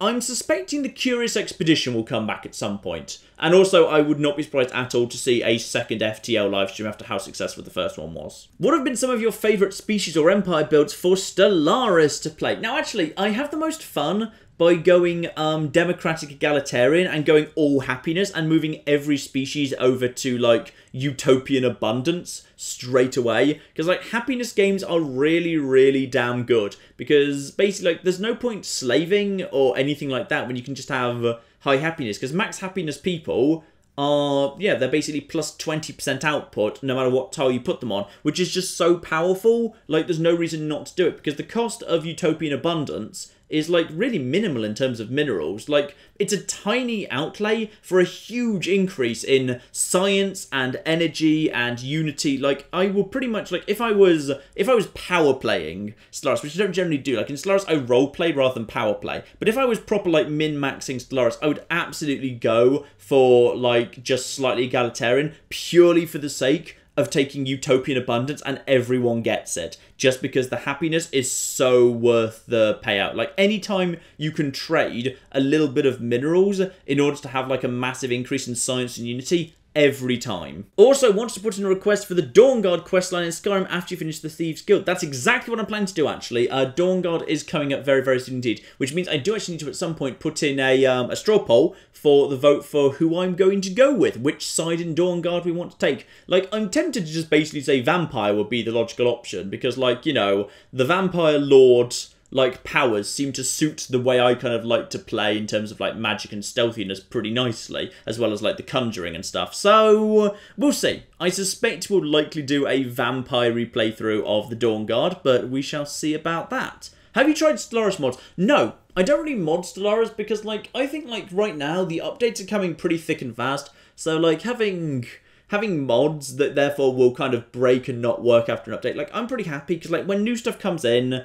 like, they're constantly bringing new stuff already. There's paid DLC coming in all the time, there's free updates coming all the time. I don't feel like I need the Stellaris mods, because I'm pretty happy with the base game. Like, mods I introduce when I want to add new stuff, but Stellaris, I'm so happy with the base game, like, I don't feel like I need them right now. Like, if I were to add some in, I'd maybe add, like, some really small aesthetic ones, just, like, you know, more planet variety, say. But in terms of, like, balance, like, making...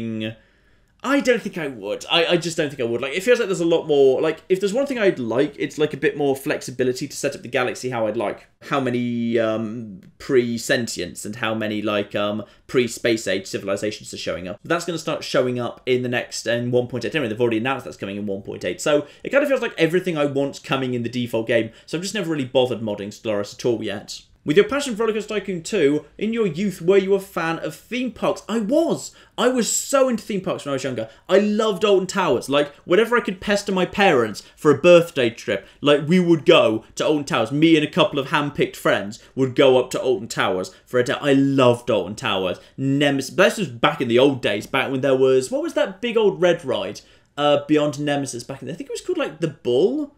Or something, the bull ring. It's gone now. It's long since gone. Like, since I've last been to Alton Towers, there's been loads of stuff pulled down, loads of new stuff. I think, like, Black Hole has gone. Black Hole was great fun, but that's now, I'm pretty sure that's definitely gone. That's been replaced. Nemesis, I think, is still there. Nemesis used to be the biggest, baddest ride in Alton Towers. But now it's not, because they built so many new ones. There's the Swirler, isn't there? That I've never actually seen the Swirler in person. Actually, I've been on Oblivion. I've been on Oblivion a couple of times. That's pretty scary, especially as it keeps breaking down and occasionally killing people or chopping off their legs or something. So for the most part, probably I wouldn't go on that again. But yeah, at some point, like when I became older, I became a wuss, and now I've got not much interest. But no offense, Claire and I did at some point mention, like, you know, we'd go to a theme park at some point and maybe, like, you know, just go on like the kiddie rides or something because we're old and boring now. But yeah, when I was young, I was really into theme parks. Someone once told me there isn't much to see in the UK. Could you prove she was wrong? I couldn't prove it, but I'd find it an odd thing to say. Like, you know, we're a historied nation. There's a lot of stuff. A lot of really nice old stuff and really nice old cities. Go back 2 millennia and we've got really fun Roman ruins, Roman Britain ruins, like all over the shop. And then we've got beautiful cities that have sprung up and are still gorgeous, like Oxford and Cambridge. And then we've got London, which is like one of the big, great international cities of the world, with huge numbers of free museums and some of the finest museums and art galleries in the world, all for free. Like, it's, you know, you can not like the UK, and you could maybe think there are other better countries you'd rather visit, but it strikes me as a very odd thing to say there isn't much to see in the UK, because just like the ridiculous number of art galleries and museums and sites of archaeological and architectural interest just around the south of England is pretty bloody huge. As a child, what did you want to be when you grew up? Architect. Didn't work out. I'm terrible at technical drawing. I discovered that. That dream died in a single day when I realised how bad I was at technical drawing.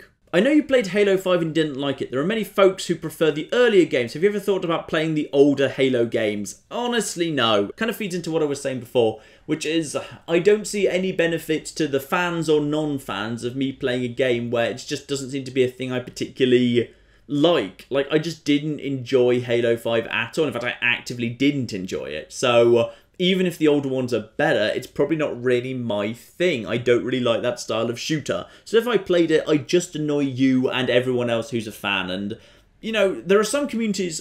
Communities vary. Communities vary hugely. Like, I came away from doing my City Skylines videos with a really positive view of the City Skylines community. If you're part of the City Skylines community, you have a great, friendly community. Because, like, someone shared my video on the City Skylines subreddit, and it got upvoted. And people were like, oh, this is cringy, but it's kind of funny. And people enjoyed it. And, like, even people who are fans of the game, like, you know, there was no massive number of dislikes on that video. The people will, like, say, okay, fine, you know what, this is a stupidly put together city, but fair play, this is a funny video, and I see what you're trying to do, and, you know, I like and appreciate that you're enjoying a game I love. It's nice to see someone enjoying a game I love, which was great. And then there's other communities, like the Crash Bandicoot community, who I play their game, even though I've never played it before, and I very clearly say I've never played this before, and I come away saying, actually, I quite enjoyed this. This has aged pretty well. It's got some flaws, and I didn't enjoy every bit of it, but actually, I think it's aged pretty nicely, and I actually had a nice time for this. But probably it's more for people who played this, and people for whom this is new might struggle a little bit. And bloody hell did the dislikes and the hate comments pile on that video, because I didn't appreciate the game correctly. And generally I came away with a pretty negative opinion of the community as a result, because I wasn't 100% glowing positive, but then I don't think you should really expect someone to, like, you know, just because you like something doesn't mean everybody has to like it or everyone will like it. And I actually came away saying, yeah, it's pretty good, it's aged pretty nicely by the looks of things, and people are like, that's not good enough, not good enough, didn't like it in the same way I like it, therefore instant dislike and yelling at you in the comments, how dare you misunderstand how long the game is or something. It's like, whatever. So basically, I came away with a very dim view of the community for Crash Bandicoot, and I just won't touch the series again. Like, you know, some communities are like that. Like, Overwatch is one of those games that was kind of ruined for me by its own community, which is I had a lot of fun playing Overwatch. I know I wasn't that great at it, but I think I got a lot better while I was playing, and I actually really enjoyed playing it. But, like, every time I played it, people would just, like, there were a lot of fans of Overwatch who were really obnoxious in the comments, so I can't be bothered, really. I can't be bothered putting out videos that, like, just get me nothing but grief. So, you know, there's some communities I just don't touch, and I think, like, you know, I didn't massively, but I slightly clearly annoyed and touched the nerves of a few Halo, like, fans when I did Halo 5. So honestly, like, I don't really see much benefit to doing the older Halo games. And that's just one of those things. Like, some communities that are good communities that are open to new people coming in and messing around and having fun with them, even if they're not great yet. And some communities are very hostile, and basically seem to be very, very aggressive towards anyone who's not appreciating their game right. And unfortunately, it feels like some games that are like that, I just try and basically stay away from them. John, I'd encourage you to make a one-off or two video about the Stronghold series, castle building RTS, where you build a castle, maintain its economy while defending it from enemies, or putting an enemy castle under siege. Okay, smaller in scope than Medieval, also much more detail on how it works. Okay, that sounds fun. Yes, let's add that to a long list here. One person suggested I should take a holiday, and then, you know what, I actually agree. I've actually been better at that. I've been better at that recently. I've actually taken, like, 2 most of the days off in, like, the last, like, 2 months or thereabouts. I've actually taken, like, what did I do recently? Oh, yeah. Wait, no, sorry. I can't tell you what I did. I took a day off. I'm not allowed to tell you what I did, because it's a thing I've signed an NDA for. So that's a non-disclosure agreement. Basically, I can't even acknowledge the existence of the... In fact, I probably shouldn't even say what I'm saying right now. Basically, I went into a thing. I went to a place... to a thing, and I can't tell you anything about it, and I think I'm more or less fine to say that. But other than the thing, which I can't tell you about, I also basically said me and Claire just had a day off, and we went out and we went around the O2, and we saw a film. We saw Baby Driver. I was disappointed with Baby Driver. It wasn't that great next to Edgar Wright's other work, I don't think. And, you know, we got dinner together, and actually, we went on the cable car. We went on that, the Emirates airline, the stupid London cable car thing. It was a really nice view, actually, at night when it's all lit up. It was really, really cool. So yeah, I had a nice day off for that, and I did another day off that was most of the day off on account of the bloody chainsaws that were doing tree surgery outside our flat not long ago. So because of that, I kind of took most of a day off not long ago. So actually, I've taken 2 days off. The commenting question actually specified I should take a week off. Let's not go nuts, all right? Like, I'm just taking, like, the odd day off for the first time in quite a long time. Let's start there and work our way up to a week, alright? Especially, I can't take a week off right now. Claire's bloody taking 2 weeks off. I need to work twice as hard to compensate. Hang on, sorry, where's Benno gone? Benno! Really hope there he is! Hello, Benno. That, by the way, was a request. Someone just requested I just talk to Benno. That's fine. We've now spoken to Benno. That's good. If you could have a dinner party with any 3 people from classical antiquity, who and why? I'm just going to say...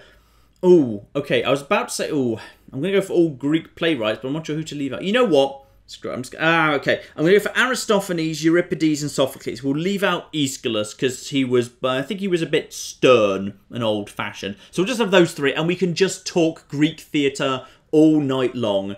And how likely is the dinner party to end in tears? Well... I suspect Euripides might end up crying because Aristophanes won't bloody stop making fun of him. John, have you heard of the Mountain Blazers? Oh god, not again! Did you have a chance to finish What Remains of Edith Finch on your own? If so, what did you think of it? I didn't actually. I didn't play it beyond what I showed because I was vaguely thinking I might do a live stream, but then like the video didn't do spectacularly well, so I didn't think it was worth bothering with. Like, I think it was a pretty good example of the genre, but like since then I've played Tacoma, which is a much better example of the genre because Tacoma's got a lot of really interesting ways of interacting and piecing together information, whereas What Remains of Edith Finch is it's much more about telling, not showing. Edith Finch basically is, it's very linear. It doesn't really feel it, but like when you actually step back and look at it, it feels very linear to me, which is like when you're stuck in the dream sequences, you're literally just doing exactly what the game wants you to do. Like there's nothing you can do to learn or read up, or in other words, like recontextualize what you're seeing by digging deeper. Whereas Tacoma, just by virtue of reading everything and cross-referencing what you know against what you've seen previously, you can come up with a new understanding of things and see how subtle, small plots are playing out. Whereas Edith Finch was much more, here is a plot point, here is a plot point, now here's a dream sequence with another plot point. Like, it was well put together, it was artistically done, and the voice work was great, and it was interesting, but I don't think it was quite good enough to really catch my attention to make me play the whole game, because, like, I've got a lot of games to get through constantly. Like, you know, I know this is, like, you know, a real bloody first world problem, but, like, I'm constantly being emailed, or Claire's drawing my attention to new games that are coming out. Lots of games come out. Loads of games are happening. A lot. So my time is... I've only got so much time per game. Like, I'll only spend, like, time doing, like, a full playthrough of a game if it's something I really love and I think would make a really good series. Like I've just done with Tacoma, for example. Whereas What Remains of Edith Finch, I think, wasn't quite there. It was good, but it wasn't quite good enough for me to want to spend that much time on it. What video game are you most excited to play in the upcoming release season? Vampire, which is coming out in, I think it's October, looks like it could be really good. It's like a vampire stealthy game thing. We've not seen much of it yet, but I suspect it could be something special. Watch this space. Hi John, last month you wanted me to remind you of your promise that you would start playing the Witcher series in August, so here I am quoting, okay, maybe September. I've said September, hopefully. When you started playing Medieval 2 Total War, you mentioned there are things that Rome Total War got better, but there was overall improvement in Medieval 2 Total War. Besides the speeches, what do you think was better in Rome Total War? I think, like, the units felt more distinct from each other. Like, you'll often find in Medieval 2, the battles will just kind of descend into great big slugging matches, and you could argue that's better or more realistic. I personally preferred the way it worked in Rome Total War, where there was more unit cohesion. Like, rather than units ending up being split up, because, like, generally, like, units will march in a lovely little, like, rectangle in Medieval 2. The moment the battle begins, they'll all start spreading out, and some will run forward, and then some of them will start, like, slowly shuffling forward. Whereas in Rome Total War, there was much more coherence with the units. They'd hold in their groups. So as a result, it was much easier to see who was where, because if there was, like, you know, say 10 units versus 10 units in a battle line in Medieval 2 and they charged forward against each other, it would just basically turn into a great big scrum where you couldn't really detect who was where anymore because they'd get all mixed up with each other, making it very difficult to, like, pull units back or whatever. Whereas in Rome Total War, they'd kind of stay much more closely clustered together in their units, and units' purposes was much more distinct. So a phalanx had a very distinct purpose, strong in one direction, weaker in another, and, you know, if you compare that to, say, like, you know, spear walls in Medieval 2, it's much less clear, and, like, the impact it has is much more minimal, and it just feels to me like, yeah, units had a lot more distinct purpose in Rome versus Medieval 2, which I preferred. Like, Medieval 2 is, I like the fact its battles are really scruffy, and I love the way the walls work in it. It's a lot more difficult to do that, for example. I love the way units interact with each other. I like the colours of Rome Total War as well. And that's a minor thing, but, like, Rome Total War is a much more colourful, bright game, which I think is actually kind of a bit more visually pleasing, whereas there's a lot more that's just a bit kind of brown. There's a lot of brown in Medieval 2, which is a curse of much modern gaming, but yeah. Plus, in some ways, like, some things in Medieval 2 I think are a little bit imbalanced. Like, I'd say citadels are just basically unbreakably too strong in Medieval 2, and especially versus the AI. Like, the AI just really struggles a bit. And I guess that's kind of offset against the hordes, say, and say,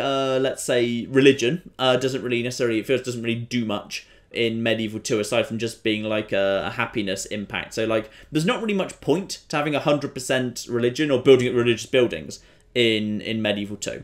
And I like the fact there's the World Wonders. I feel like the World Wonders were a real kind of absence, which was kind of sad, and though I think the Pope is ultimately better than the Senate, the Pope is never not an annoyance in Medieval 2, because the Pope is basically just the force that's saying, no, stop having wars. But it's a game called Total War, and it feels like wars are kind of the thing, because, like, you know, victory through diplomacy or whatever, even though, you know, there's some level of bribery, it's much more feasible in Rome than in Medieval 2. Like, in Medieval 2, when money's much more scarce, buying out your opponents isn't so much of a thing.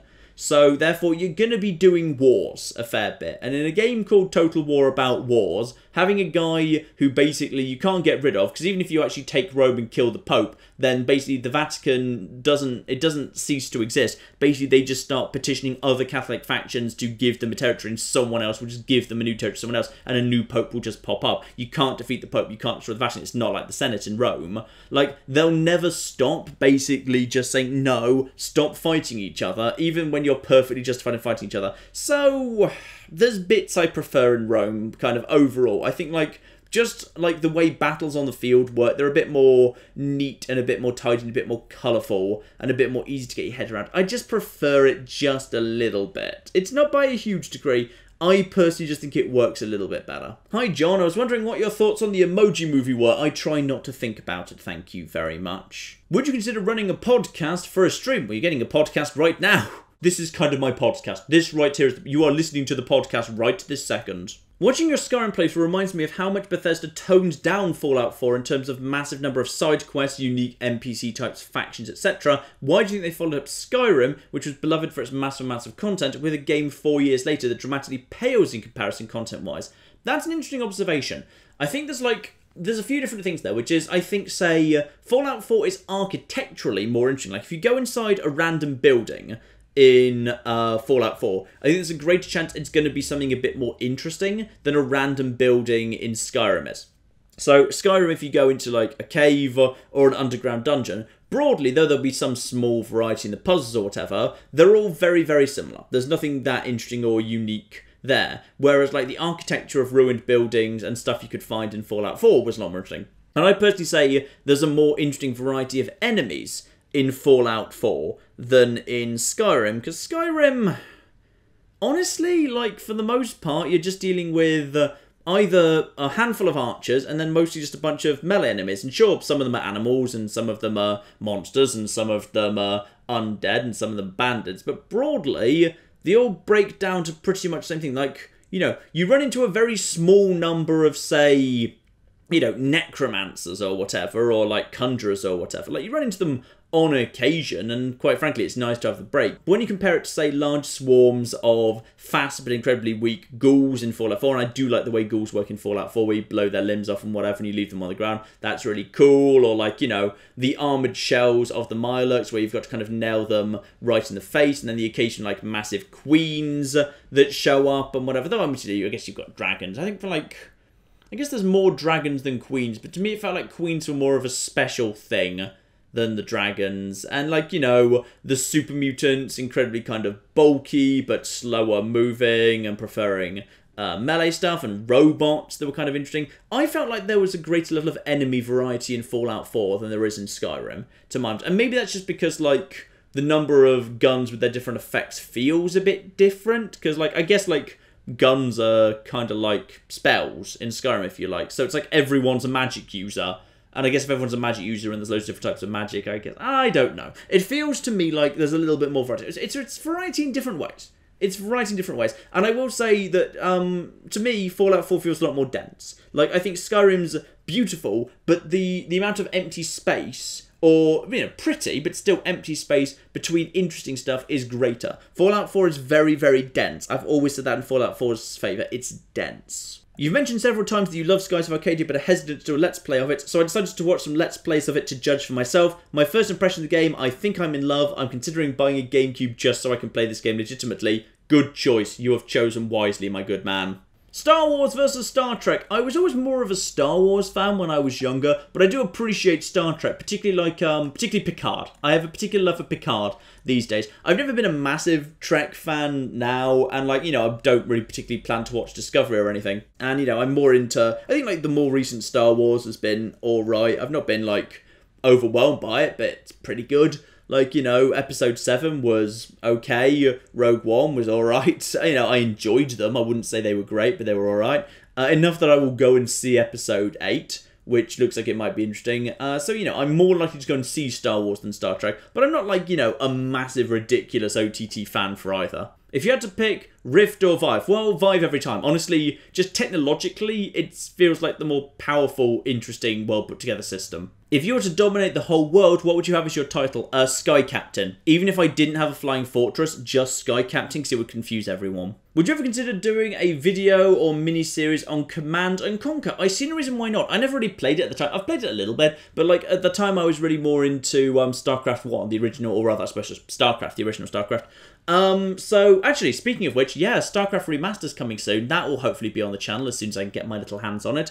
So, yeah, at some point I see no reason why we wouldn't give it a look, but maybe we'd wait for, because I imagine, like, it's been a while since there's been a Command & Conquer game. I imagine they'll bring it back for something at some point. If it ever comes back, expect to see a little look back at the originals for that. How much of your life do you find that you casually narrate? Probably too much, and Claire's probably laughing at this question right now, because probably even more than I think. Would you ever do a PS4 community playdate? I already did. That's where we did GTA Online. And yes, if I did PlanetSide 2, PlanetSide 2 I believe is PS4. Is it PS4 only?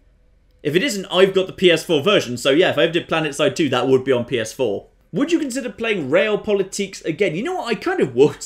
Because for some reason that first video's got like 200,000 views, because it's like the top ranking video on YouTube for Realpolitik, because like, it's one of those weird games where a lot of people actually seem to be playing it and looking for content, but not many big YouTubers have covered it at all. So, the one thing I always wished I had the nerve to do was the Islamic State run through, playing basically as ISIS, and using all the puns that I had planned.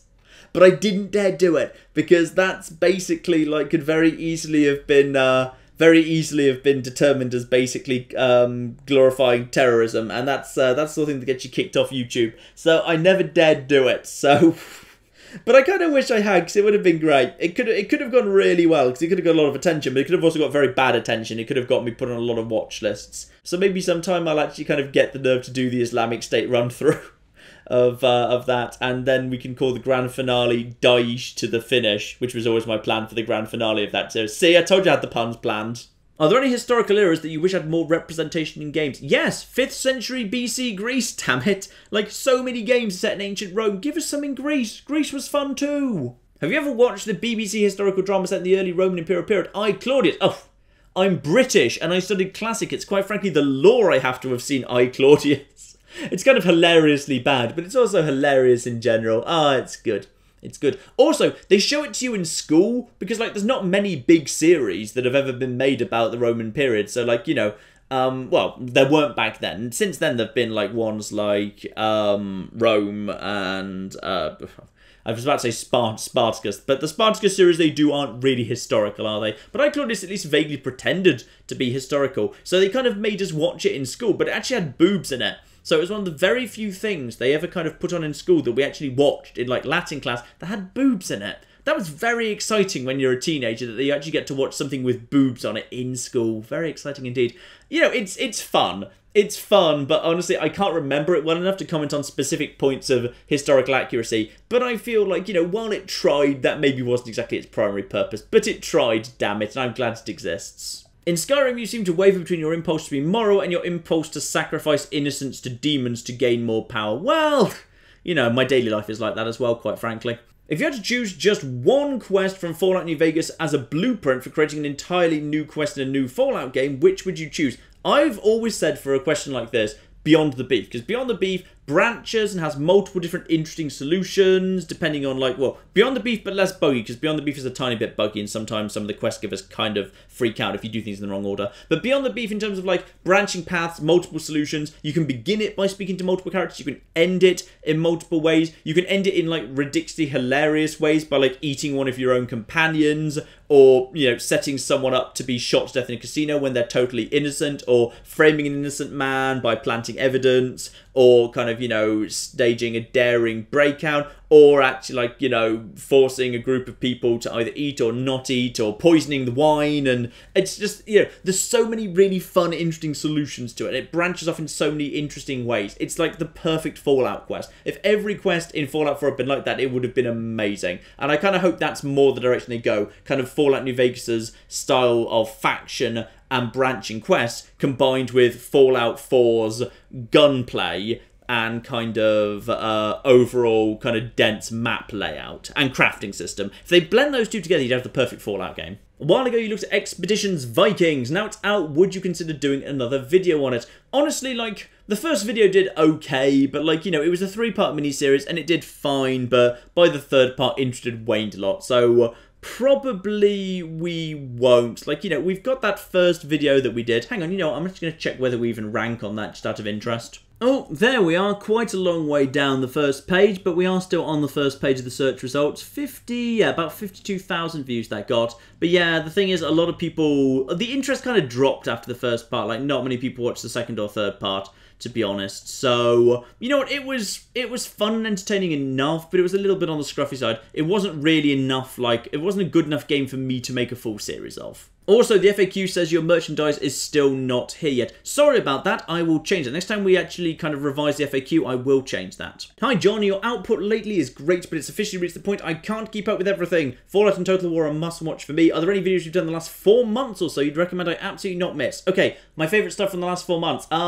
Orwell. Really enjoyed Orwell, thought Orwell was great. Super Hot VR. I thought Super Hot VR was hilarious. I thought that was a really, really fun video. I really enjoyed that as well. Star Trek Bridge Crew with Dan and Matt. And if it's your sort of thing, Renowned Explorers, I think was a really fun little mini-series. Maybe start with them, see how you feel about that lot. Is there any way you could do more live streams on Sundays? Sorry. Well, if you're asking for like a double live stream, one on Saturday, one on Sunday, that's a bit too much. If you're asking, can we alternate a bit more? Yes, actually, Claire and I were just discussing that the other day. So yes, there will probably be some on Sundays as well as Saturdays. Would you ever consider playing Kerbal Space Program? Yes, not imminently, but absolutely, it's kind of one of those ones I think I may well look at some point. Maybe as a live stream. It strikes me as a fun live stream game. Who do you think would win a fight between Agent 47 and John Wick? I would say Agent 47, because Agent 47 would just go into disguise, get behind John Wick, and then basically just do an instant kill with fibre wire. So I've got to say him. But if it actually did descend into a gunfight, then John Wick. Basically, it just depends, can Agent 47 actually get up to John Wick in disguise, yes or no? What are your favourite and least favourite radio songs from each Fallout game? I can't remember exactly which is in which one off the top of my head. I've never enjoyed Johnny Guitar. I don't particularly think Johnny Guitar is a great song, I don't enjoy it. So Johnny Guitar, I'm going to say, is my least favourite. I'll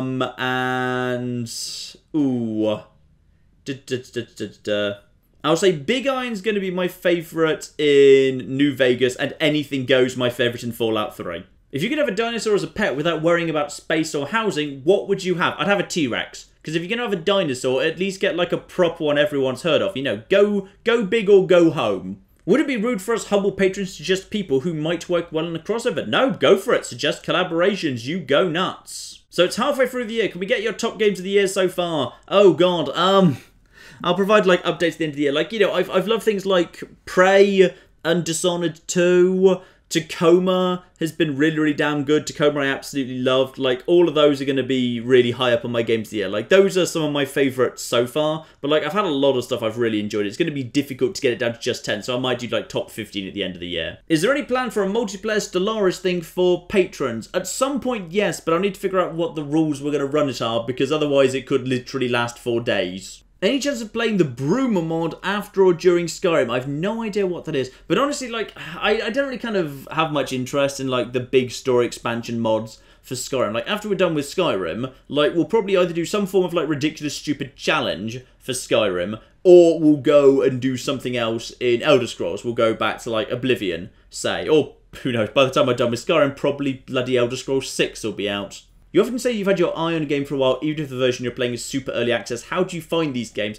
Very often I just keep a very close eye on the gaming press. So, like, even before something comes out into early access, like, there'll have been features on it in online gaming press, so I'll keep an eye on that, and I just keep an eye on stuff that's coming that way, and I follow all the gaming sites on Twitter, and they'll often have articles, so I just kind of keep an eye on stuff that looks interesting there. Rock, Paper, Shotgun is an excellent source for, like, really early games before they even hit early access, and that's often when I first kind of get exposed to a game. Then I just kind of basically read through, or rather, sorry, Claire for me reads through pretty much the entirety of the upcoming Steam releases, and then she'll basically just kind of go through and pick out things and present them to me if she thinks they looks interesting. So, large numbers of games that you've actually seen recently, if you've basically never heard of them, it's quite possible Claire actually found them, not me. What's my contingency plan if the FCC does indeed decide to revoke net neutrality and you lose a large portion of your US audience?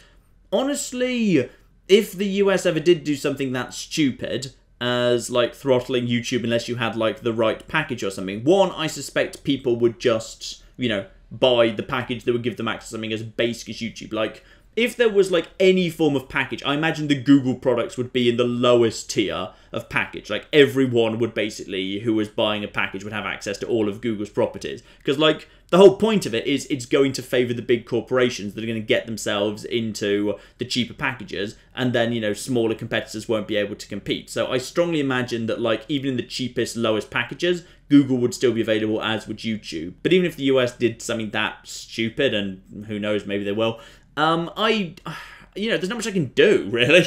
I can't actually impact US domestic policy, so if it happens, it happens. We just, I suppose, have to just do a Patreon drive to try and compensate, but I can't imagine that will actually be allowed to happen in any meaningful form, and if it did, I imagine Google would be largely excluded from being heard, because they'll have the money to lobby to make sure their, kind of, the impact on them is minimised. John, how many subs from South Africa do you have? I don't know. Let's find out right now. There we are. South Africa. Current subscribers, 801. Precisely 801 at the minute. How many episodes of a series, i.e. Skyrim, do you usually record in one go? 2 or 3.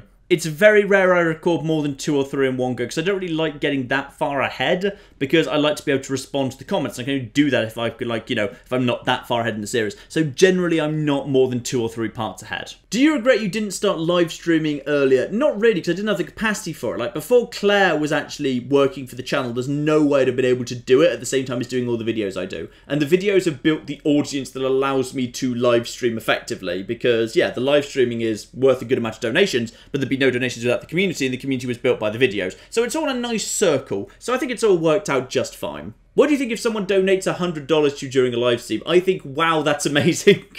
And Tabby gets to have food tonight, so that's good. It's generally, like, it's amazing to me, because it seems like a really big amount of money. It is it's a huge amount of money. So it always shocks and amazes me, and it makes us genuinely thankful for what an amazing community we've got. You have to find a name for Dremora Lord, like Frosty or Stormy. You're right, actually. I should, actually. He doesn't really have a name so far. Maybe Benno would get jealous if he did. Consider looking at Behold the Kickman. Oh, I'd heard about this, but, like, I wasn't quite sure what it was, because it looked like it was just like a football game that just was pretending it wasn't a football game, but it was a football game. But, like, I don't like football, so I just, like, didn't really bother, but I wasn't even sure what it bloody was, so... And now it's kind of, in all fairness, like, it's already come out and all the interest in it's waned, so I probably won't bother at this point. But yeah, I was just a bit... Didn't even bloody know what it was, to be honest.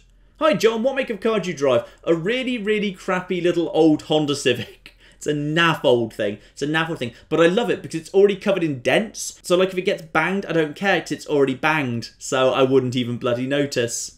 After watching your Total War series, I took up Roman history and society as an elective at my uni because you've made it sound so interesting. Do you have any texts or videos you can recommend for me to help get a better grasp on the subject and improve my all-round knowledge of Rome? Looking more at the Republic side of things. Ooh, it's a bit of a harsh one. For like a really nice, simple, entry-level understanding of some kind of certain periods of the Republic. It's a really nice overview.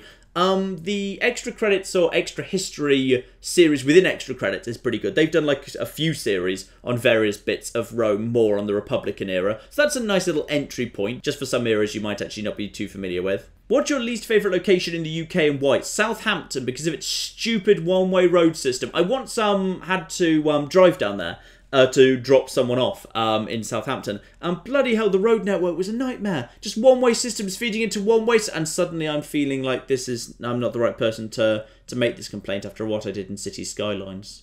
Oh, is this what it felt like to live in my city? Oh, okay, I feel bad now. Car Mechanic Simulator 2018 is out. Will you play it? I was planning to. Then I basically heard right now it is completely bugged up the arse and broken. And, like, it's so full of bugs. It's, like, some people consider it, like, nearly unplayable. So we might well do, but I'm going to wait for them to fix it first. Which country has the highest number of MTN subscribers per capita? Oh, God. I don't know. And it would literally take me ages to calculate it, because I need to get a source for every country in the world's population, then export my own number of subs, then I'd need to sync them together. Maybe I could probably hook that with a VLOOK. I don't have time. I don't have time to do that right now. I'm going to assume it's the UK, because it's like one of the biggest sources of subs, but it's also like not a huge country. But I'm pretty sure that aside from, like, say, a really tiny country where, like, 10 people might be a surprisingly large percentage, if there was, like, you know, like, if we have one subscriber in Antarctica or something and there's only 5 people that live there permanently, I strongly imagine it's the UK, excluding anomalous results created by extremely tiny city-state nations. John, please explain if it's appropriate to reheat a cup of tea in the microwave. No circumstances. If every MTN subscriber was a member of your personal army and had relevant equipment and combat training, where could/would you conquer and hold? I've always said Belgium. Belgium's entire armed forces number only 47,000, and we're 280,000 at this point. Alright, we could have Belgium without even breaking a sweat. And then once we were done with that, we simply take the Netherlands and also Luxembourg, and then we can enforce more sensible flags on them so they don't look almost identical. Why did I decide to study classics at university? Simply because I was good at it. Literally it. That was the only reason. I was good at it, so therefore I could get into a good university. And I figured out, like, a fairly useless degree from a really good university, if it was a really good university, was more valuable than a more practical degree from a less good university because I wasn't so good at the subject. That was pretty much my only reasoning. And how did studying that lead you to work in data analytics? Because it was the only job that would have me. It was 2008. It was 2008 when I left university. Literally, I left university, then the financial crash happened, and everyone got fired. Okay? So, there wasn't a huge amount of work going. So, I just ended up basically just taking what I could get. Alright? I took what I could get, and I just kind of fell into product management and marketing and data analytics, and it turned out fine. Was I ever pressured into studying something more relevant than classics? No, it's not really the UK way. The UK way is basically extreme, specialisation. You find an academic subject you're really good at and you go to the best university possible to study it, and that is generally regarded as a perfectly sensible thing to do. If you studied classics at a really poor university, you'll probably be deemed extremely wasteful, but quite frankly, if you've got any subject you're good enough at to get into Oxford or Cambridge, then go there. Because an Oxford or Cambridge degree, it almost doesn't matter what it's in, because just having it is enough. It's, impresses employers. So, if you can be good enough to get into a really top-tier university, get in there no matter what subject you have to study to do it. And that kind of worked for me, so I was never pressured into it. When I actually tried to take my A-levels, which were Latin, Greek, history, and actually I took biology at AS, just because I was encouraged to take a science as well, but dropped stuff to AS. Literally, my old maths teacher came up to me and challenged me in the middle of the schoolyard and basically said, why am I not taking maths and further maths? Because I was really good at maths. And, he thought I was going to be one of the people that took maths and further maths at A-level, and, I was going to be a good candidate to take both of those and get A's and go to university and go to a really good university studying maths. But he apparently had just missed the fact that I was also really good at classics and was going to go and do that as well and was more interested in that. So I was actually challenged by my maths teacher, why am I not doing maths and further maths? I was like, I want to do classics instead, and then get into a better university with classics, and ultimately there was nothing you could do about that. What are your plans for Benor? Spoilers, sweetie. Benor, we've got plans for Benor, don't worry. You're going to love where Benor goes. It's going to be great. And are you planning to do Undead Nightmare, the sort of sequel to Red Dead Redemption? This has come up a lot. I might do it at some point, but it's not going to be straight after Red Dead Redemption, because Red Dead Redemption is going to be a huge, long series already, so I wouldn't, follow that up with another Red Dead series, but at some point we may go back and do it, yes, because as I understand, it is a bit shorter. Could you do a crossover with Barry Allen of Virgin Kitchen? Isn't he the Flash? Is that the Flash? Does the Flash work in Virgin Kitchen? I had no idea. Probably not, because I do one cooking video and I'm terrible at cooking, so I feel like a cooking channel wouldn't want me there. Even if it is one specifically designed for people who are new at cooking, I feel like they wouldn't want me there. So if I did more collabs, I'd start off with something a bit closer to me, I'd actually do some gaming stuff. Who are your top 3 Romans? I can't come up with 3 off the top of my head, but I will say my favourite Roman of all time is Claudius. The Emperor Claudius, who was massively underrated because he did boring, unsexy stuff, like working on infrastructure projects, and everyone hated him for it because he wasn't doing exciting, sexy stuff, like stupid conquests that gained nothing except more troublesome land to manage and just got the Roman state further and further into debt. No, he did boring, interesting stuff, like, making sure there was a decent corn supply and draining swampland and building out some nice docks that were convenient for facilitating trade and import of food. But no, everyone bloody hated him. Claudius was amazing. What video has the most thumbs up on the channel's history? I can't actually check that. I have no way of filtering videos by thumbs up. I don't think I've got any way of checking that. Can I check that? Hang on. I don't know if I can. I can... Hang on, let's see if I can... Ooh, maybe I can actually. Ooh, yes I can. Okay, yes, sorry, I'm lying. I actually can. It is, in fact, Fallout New Vegas Kill Everything, the very first part, which has 14,000 likes. Has 14,000 likes on it. Second being Fallout 3 Kill Everything Part 1, which has 13,000 likes. Then it's a bit of a drop down to... Weirdly, it's a drop down to Fallout 3 Kill Everything Part 14, The Gates of Little Lamplight, which has then just over 10,000. But for some weird reason, yeah, it's Part 1 of Kill Everything, then Part 14, which is really odd. Maybe people really, really liked that one for some reason. I honestly don't know. Does it ever happen that you keep playing a certain game because you're on a roll, even though you should move on to the next video? Yes, but if that does happen, I generally just make it into a mini-series. Like, say, Avon Colony became 2 videos, and Tacoma has just become a series, so I wanted to keep playing it. If that happens, it just becomes a series. Does it ever bother you that people call you kind of dumb for missing so much?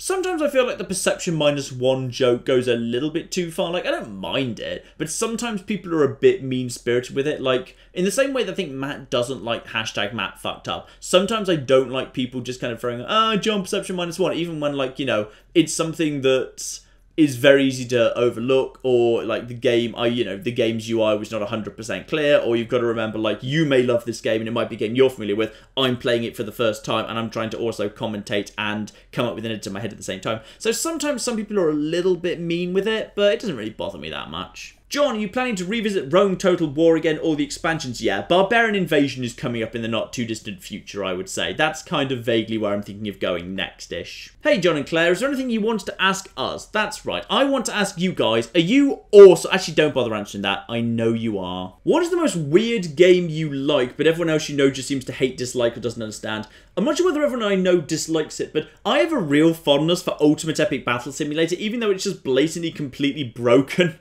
But I actually really like it. I actually kind of find it quite funny and entertaining. I think it's actually, though it's stupid and badly put together and basically doesn't work, I really like it anyway. Would you say Steve Stenger is related to Julianus Vatinius? Oh, no. No. Steve Stenger is a great guy, but he's not Julianus Vatinius. Good damn it.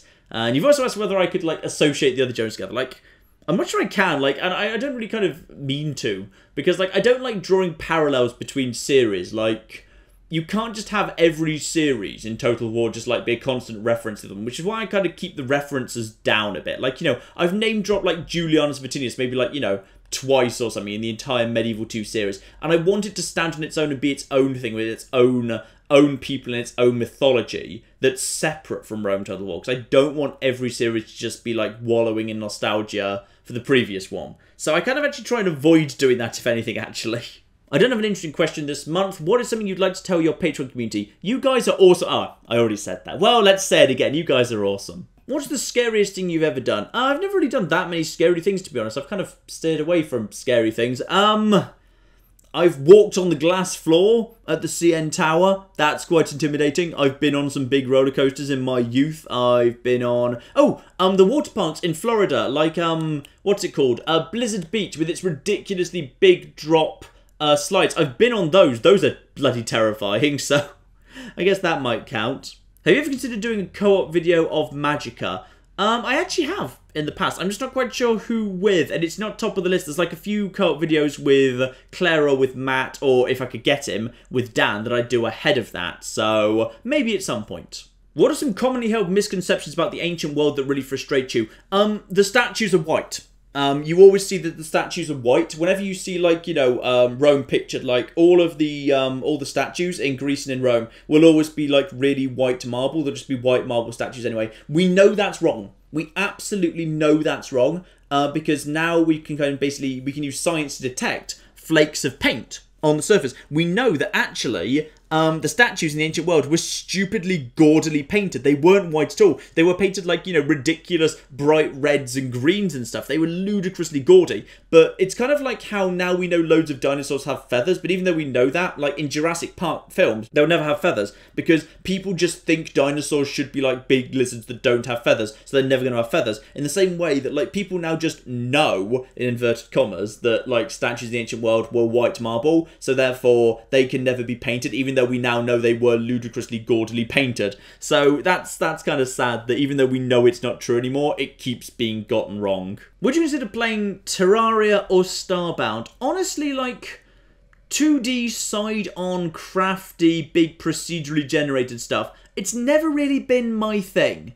It's never been hugely my thing. Like, I occasionally just like dipping into the odd, like, explory crafty game, but like the 2D side-on ones I've never really gotten into. Like, you've probably noticed, I don't think I've ever played like a 2D side-on crafty game in the history of the channel. Like, the only ones I've kind of vaguely done are ones that are also like survival games where there's a narrative focus, like Sheltered, say. But like, honestly, stuff like that just isn't my thing. It's never appealed. I've never looked at Terraria or Starbound and said, yeah, that's totally something I want to do. So maybe one point I'll do a one-off, but honestly, like I was saying previously, it's kind of one of those things where I suspect if I ever did it, it would just annoy people who are fans of it. So I'm not sure it's something I'm in a rush to do. Was Elle's Heart Break really that sad an ending? I don't know. I never finished it. I played what you got to, and basically, like, you know, after all of the kind of just the dreary misery of it, I didn't want to go any further, quite frankly. So, because I don't really like just being made sad by games. And, like, not even just, like, sad, it was just, like, it wasn't that sad. Like, you know, there are sadder things you could do in a game, like introducing a cute dog, then shooting it or something. And Elle's Heartbreak didn't take, like, those easy ways of sadness. Elle's Heart.break was just grim, grinding, day-to-day misery. It was just, unpleasant isn't the right term for it, because, like, it was intending to do it, but unpleasant by design is still unpleasant. That's not really what I play video games for. It was a really interesting, unique game I'll never forget, but I wouldn't want to play it again, because it actively was miserable. Simple question this time. Will there be more Civ 6 on the channel sometime soon? I was actually at one point thinking of doing, like, the highest difficulty Civ 6 just to see how far I could get. I'm thinking I might do it as a live stream at some point. Hi John, any plans for games like Deadly Premonition? I was about to say you should probably just go and look up Deadly Premonition when you're a true nerd. You mean like Deadly Premonition? Honestly, I mean, I was thinking of doing, like, what's it called? D4 Dark Dreams Don't Die, which is basically its kind of sequel. But in all fairness, like, I feel like Deadly Premonition is its own thing. It's its own marvellous series that not even that many people have watched, which is a shame, because it's actually one of the best series I think I've ever made. One of my favourite running jokes that very few people have seen was the phone calls, the "Hello Headquarters!" The Hello Headquarters jokes that are beautiful, where every time you have to save by actually ringing up the phone, doing the "Hello Headquarters! Yes, it's me!" I love that voice. I just love that voice for Francis York Morgan. I loved giving that voice. He didn't have it for the first two. He didn't have it for the first two. Then I kind of, like, by the third thing, I just decided he was going to have this particular, "Hello Headquarters, it's Francis York Morgan." And I wasn't sure why he spoke like that, but he always spoke like that. And I've never really used that voice for anything. Like, say, the Jeff voice in Nicole has shown up repeatedly, but I never used the Deadly Premonition phone voice for anything else. And I love that he was just, I just love doing, like, the mad phone call to the headquarters every time I saved. It's one of my favourite running jokes in the entire history of the channel. And, you know, that series wasn't hugely watched, so not many people have seen it. So I think it's a great little joke. But honestly, I'm not sure when I'll get round to D4 Dark Dreams Don't Die or something similar. Maybe, like, Deadly Premonition is a special, completely broken, terrifying, non-sensible snowflake, and it can never be repeated. Have you ever looked at Invisible, Inc? Combination grid-based strategy game instead of fighting, its stealth and infiltration? I did, and I was thinking about it, then I kind of, like, didn't get around to it when it came out, and then, like, the buzz kind of died out. It's one of those games where, like, I was thinking of covering it when it launched, and if I miss it when it launched, then, like, a couple of weeks later I just think, I can't be bothered anymore, because now new stuff's coming out. It's one of those games that just kind of fell by the wayside, because it looked like okay, but not spectacular. So honestly, I'm not sure we'll ever get around to it. John, what's your favourite NHL team? I'm assuming that's National Hockey League. I don't know. I don't know what any of them are. You've suggested the Toronto Maple Leafs. I'm going to say that because my large parts of my family actually live in Toronto at the minute, so they'd probably approve. Any other YouTuber in the gaming space you would want to work with? I would love to be on the Co-Optional Podcast. I'd love to be on the Co-Optional Podcast at some point, but I've never been invited, tragically. So yeah, I'd love to do some with Total Biscuit. I think, I don't know, me and him would necessarily have good chemistry. I think we would. I suspect we would. Do you watch Jive Turkey? No, I've no idea what that is. Have you ever played Final Fantasy XII? Oh god, was Final Fantasy XII the very first one with lightning, or was that... No, was that 10? Was 10 or 12 the... No, Final Fantasy's never been my thing, to be honest. Like, I played the most recent Final Fantasy because I've got a really good relationship with Square Enix, so they sent me code nice and early. So I was able to play the once it came out. But, like... The only Final Fantasy game I've ever really been properly into was Final Fantasy Tactics Advance on the GBA, which I love, and which I think I'm pretty good at anyway. It's been a while since I played it, but I used to be really damn good at it, and I think I probably remember how to play it pretty well. My old flatmate, when I first moved down to London, but this was before I even met Claire, she was really into Final Fantasy. So, like, I kind of absorbed a bit of Final Fantasy, because she was super into Final Fantasy, like, I think, like, 7 through 12, or thereabouts, was kind of her era where she was most interested in Final Fantasy. Actually, she did talk about Final Fantasy VI. I don't remember ever seeing her play it, but I remember her talking about 6. 8, I think she was also a really big fan of as well, actually. 9, not so much, if I recall correctly. And she did play a lot of... Yeah, no, it was 10 that was... No, 10 was the girl and the guy who played stupid water 3D volleyball, and the girl who was just annoying. No, maybe it was 12 that was lightning and cloud and stuff. Oh, I can't bloody remember. Basically, no, because I can't even remember which one's which. During the Arkham VR video, you referenced some lesser-known characters, at least lesser known to people who are only familiar with the Bat through the movies, like Calendar Man, because I wondered if you're well-versed in comics in general. Not so much, actually. I don't read much in the way of comics, but I did used to watch, like, I loved the old Batman, the original, like, Batman the Animated Series, and also, like, you know, whenever there's been, like, you know, a Batman animated feature that's, like, been, like, a straight-to-DVD movie or whatever, sometimes I've checked it out. So, like, I wouldn't say my knowledge of Batman's spectacular, but, like, if I know a little bit more than, like, just an average person who's just seen the films, that'll be why, really. Probably thanks to the animated series, which was so spectacular. Also, the one I actually am a really big fan of is Batman Beyond, or Batman of the Future, depending on what territory you're in, because that is, to my mind, the best Batman thing that's ever existed. I love old Bruce Wayne in that. It's so damn good. We know you know a lot about classical Roman history. How much do you know about ancient Greece or Egypt? Actually, I know more about Greece than Rome. I was always kind of more of a Hellenist than a Roman student, so I actually know more about ancient Greek history. Egypt, not so much. I only really know as much about Egypt as I need to know about Greece, because I know about, like, the Hellenic colonies around Egypt and the impact that has on our archaeological record of Greece, for example. But Egypt, aside from basically all I know is, like, as much as I need to know to understand how Greece interacted with it, or other countries interacted with it. Like, you know, I'd probably know a really... Actually, you know what? Large parts of Egyptian history, the only bit I probably know is just I've read in original large parts of Herodotus. So as a result, like, large parts of my Egyptian history are literally just from Herodotus, which is really terrible because Herodotus is known not just as the father of history, but the father of lies, and for good reason. Large parts of it are just made up gibberish. They're completely unverifiable. So probably my knowledge of Egyptian history is very dodgy. On the rare occasions you do receive some viewer backlash, like, say, Crash Bandicoot, oh, it keeps coming up, how do you deal with it? It used to really bug me. It used to really bug me. Like, the Journey thing really bugged me when that happened, but, like, since then, I just...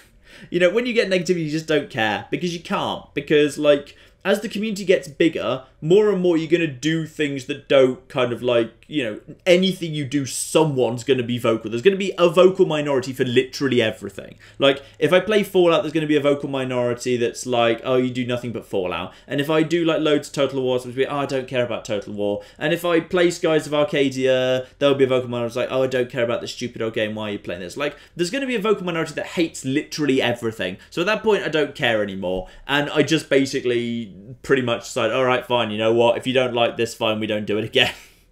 So like I was saying earlier, like, you know, I came away from the Crash Bandicoot video, like, I think that was a really interesting one. Like, Journey, fine, I went into that with the wrong mindset, and I hold my hands up and say, you know, I went into that not expecting the right things, and I probably, you know, I prejudged that a little bit, and that was wrong. Crash Bandicoot, I did my best to go in with an open mind, and I came away with a positive impression, and the community decided to be dicks anyway, so... You know, I just kind of basically think, whatever. You know, I literally, until it came up again today, I realised I hadn't even thought about it since it happened. I literally just, like, the following morning after the video came out, I just thought, that's weirdly high. That's weird. There's some really weird fanboys in that community, because I don't remember saying anything other than maybe getting something factually wrong, because I'd never played them before. But I was actually nice to the game, and they hated me anyway. So, you know, it just becomes water off a duck's back, because it can't not.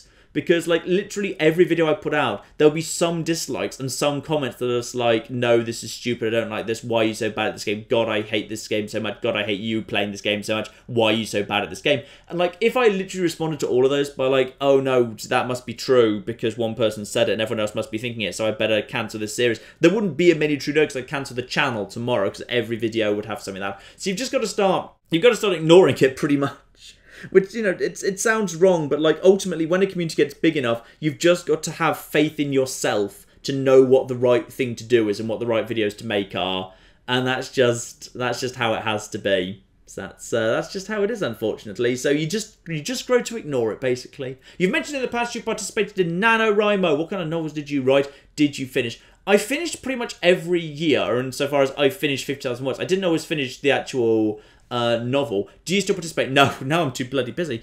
Okay, you know what? Let's actually go through this. Oh, I don't have the right email. Okay, let me try and remember some of the ones I've done here. Oh, but I'm trying to remember what I did each year. Oh, bloody hell, I might need to try and... No, it's going to be It's going to be... Oh, I did... Okay, one I can remember off the top of my head. Sorry, these are years ago now. I'm trying to remember what I did which year. Because, like, I've written... The reason I can't remember is because, obviously, I used to write outside of NaNoWriMo. So I'm trying to remember, what was I writing for NaNoWriMo versus what was I just writing outside of NaNoWriMo? I once wrote I always wrote kind of slightly dark comic stuff. So it'll probably be kind of a similar tone to what you get in a lot of the channel, actually.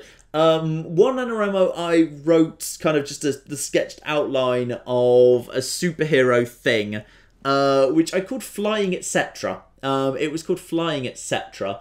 And basically it was supposed to be...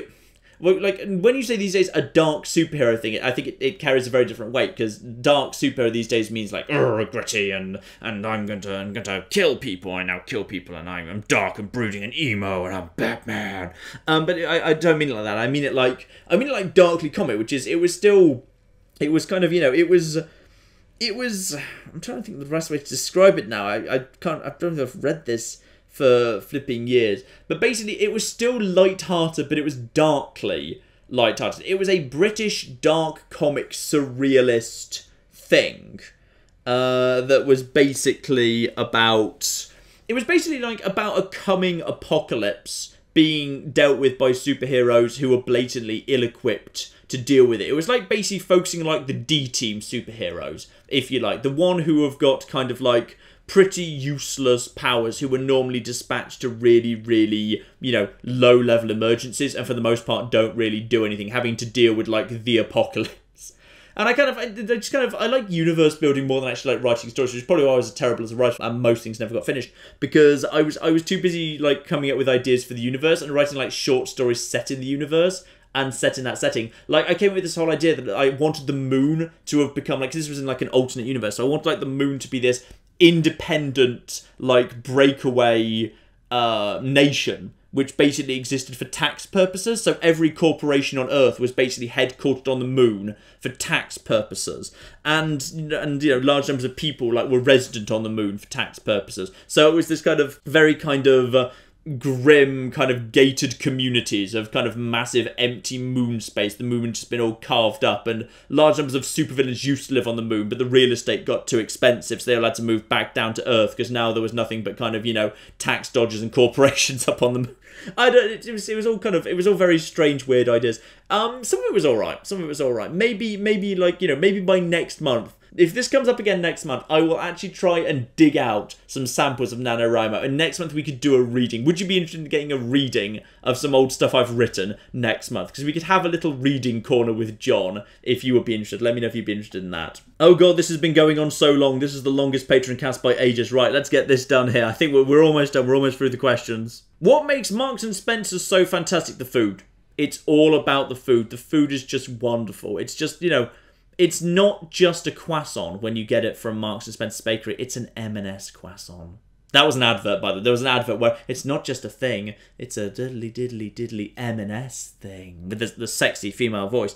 Very important. Oh, Marks and Spencer's is just wonderful. Just come to England purely for the Marks and Spencer's, because the food is wonderful. How do you think you'd do if you were placed in the same scenario as the Courier in New Vegas, same events of the game and everything, this time it's you? Probably what I'd pretty much do is just settle straight down in Good Springs and just settle there for the most part. Like, I get the feeling that's pretty much what I'd do. I'd just be like, you know what? Maybe I'll just go around, just kind of, you know, do some basic farming, get my life set out. You know, there's empty houses. There's empty houses in this town. I'll just kind of move into one of them. No one seems to mind that in the slightest. There's a source of clean, pure water nearby. You know, we can grow food. There's a shop in town, so clearly we get trade in. You know what? There's infrastructure here. I'm just going to settle down here. Screw revenge. I'm just going to stay here. It'll be absolutely fine. And I imagine, actually, like, when the NCR eventually kind of came around saying, hey, we're the NCR, would you like to be, like, you know, brought into civilization? Be like, oh, yes, please. Please tell me you're bringing electricity or, you know, plumbing or something. Like, probably I'd just settle down in Good Springs for a bit, and then just save up some money, and then join up with a caravan and just try and basically make it west into the NCR and just settle down in civilization in the NCR. I imagine that'd be my ultimate goal. Just basically save up some money and then go with a caravan west. That'd be pretty much it. It would be a very boring story. There'd be much less gunfire. Have I ever played The Last of Us? No, I never did. And that's because once upon a time long ago, Naughty Dog didn't used to like YouTubers. I think they've come round to it since, but I just like... I never really got round to it. So when it came out, I literally never played it. There was no particular reason. It was just like, and also, I've never played Uncharted. So it's just one of those things. Just sometimes I don't have enough hours in the day to play every game. So Last of Us and Uncharted, just 2 games I've literally never played. For some reason, I just basically have never played a Naughty Dog game. I've no idea why. It's just an accident, really. Why didn't you cover Subnautica yet? Because I haven't played Subnautica yet. I think actually, I've seen it on a game show. Like, the fun thing is, like, I think the only Subnautica I've ever seen was I saw it running on a game show on the Xbox One version, which was running like absolute arse, so no one should ever play that version. I'm not really, it's not that I'm uninterested in it, it's just, it's there, and it's just like, it's a survivally sort of game, and there's a real glut of survival games. We're a bit overexposed on survival games. There's 10 bajillion of them out there right now. So it's just, you know, I just never got around to it because there's even like loads of flipping underwater survival games. There's so many survival games right now. I just felt like I never felt a pressing need to go to Subnautica. Like, if I have a chance to like play a survival game next, I still haven't got round to Empyrean Galactic Survival, which I want to at some point. I've got that downloaded on my computer, ready to go. It's just I haven't got bloody time to get round to it yet because we're getting into the time of the year where more and more games are starting to come out, so I just haven't had time. There's no reason, I simply haven't had time. When is my birthday? It's August 17th. It's actually coming up this very month. It's August 17th, and oh yes, I've got a very special video planned. By sheer coincidence, I can actually share something very special on my birthday. And yeah, an embargo ends on my birthday. I can share something very, very special on that day, but I can't tell you what it is, unfortunately. But on my birthday, you will get a very, very special video indeed. How many more times has Benor died and you've edited out? None. Benor only died that one time, like the stupid Falmer thing where I accidentally stabbed him in the face. That happened once by accident. He has never died since. Other than that, Benor has lived. It's beautiful. And my MTN t-shirt has arrived. Good! They are arriving, which is good. They are now in stock. So if you're holding off until they're in stock, they are now in stock, which is lovely. And I'm hearing good things about the quality. Did you ever check out State of Decay? No, I didn't. I never got round to it. If I was going to be looking... Oh, that's another bloody survival game I haven't got round to. I was about to mention Rust, which isn't actually a zombie game, but it's another survival game. I got given code for Rust by the devs, like, literally the other week, which was really weird. Just out of nowhere, the Rust devs sent me code. It's like, why? I think I requested it like a year and a half ago. It finally got to me. All right, fine, great. If there was going to be a zombie survival game I was going to look at now, it would be, what was that new one? Next Day Survival? Survival Next Day? I can't remember. There was one that was like, it's pretty new out that I was going to look at instead. Just like, it's again, zombie survival is a, you know, it's a genre there's no shortage of. So I just never get round to them because there's so bloody many of them. Possibly I'll wait for a new one, to be honest. I'll just wait for the next big one to come out. Were you ever involved in reading books to kids? No. Well, okay, I have done reading in the past. I have actually reading in the past. But I don't do it at the moment, to be perfectly honest. Because, like, the thing is, like, pretty much most of the day, every day, I do a lot with my voice. Like, my voice and commentating is pretty much all I do, constantly. So, like, if I had spare time, I probably wouldn't want to use it, like, doing something aloud with my voice again. Like, in my spare time, I prefer to be quiet, because I spend a lot of my time speaking aloud. So that's why I kind of don't do things with my voice in my spare time for the most part. Do I prefer Adidas or Nike clothing? I've no bloody clue. When I was a kid, I liked, like, is it Nike or Nike? Because it should be, I mean, if I look at that and I want to pronounce it Nike, because I want to pronounce it like the Greek goddess, but I think it's either Nike or, you see, that's how much of an expert I am on fashion. I don't know whether it's pronounced Nike or Nike or Nike. You know, I'm just going to say Adidas or Nike. When I was younger, I can't remember even why, but like, I remember having trainers with the Nike tick on them, so, or is it a tick or is it a foot or is it a hockey stick? The Nike symbol, whatever it is. You know what? I'm just going to say Nike, and then I'm going to keep saying the word Nike, because for people who actually like night clothing, me saying Nike over and over is probably hurting you inside. What game has had your favourite soundtrack? Skies of Arcadia or Mass Effect 2? They're kind of tied for top of my affection.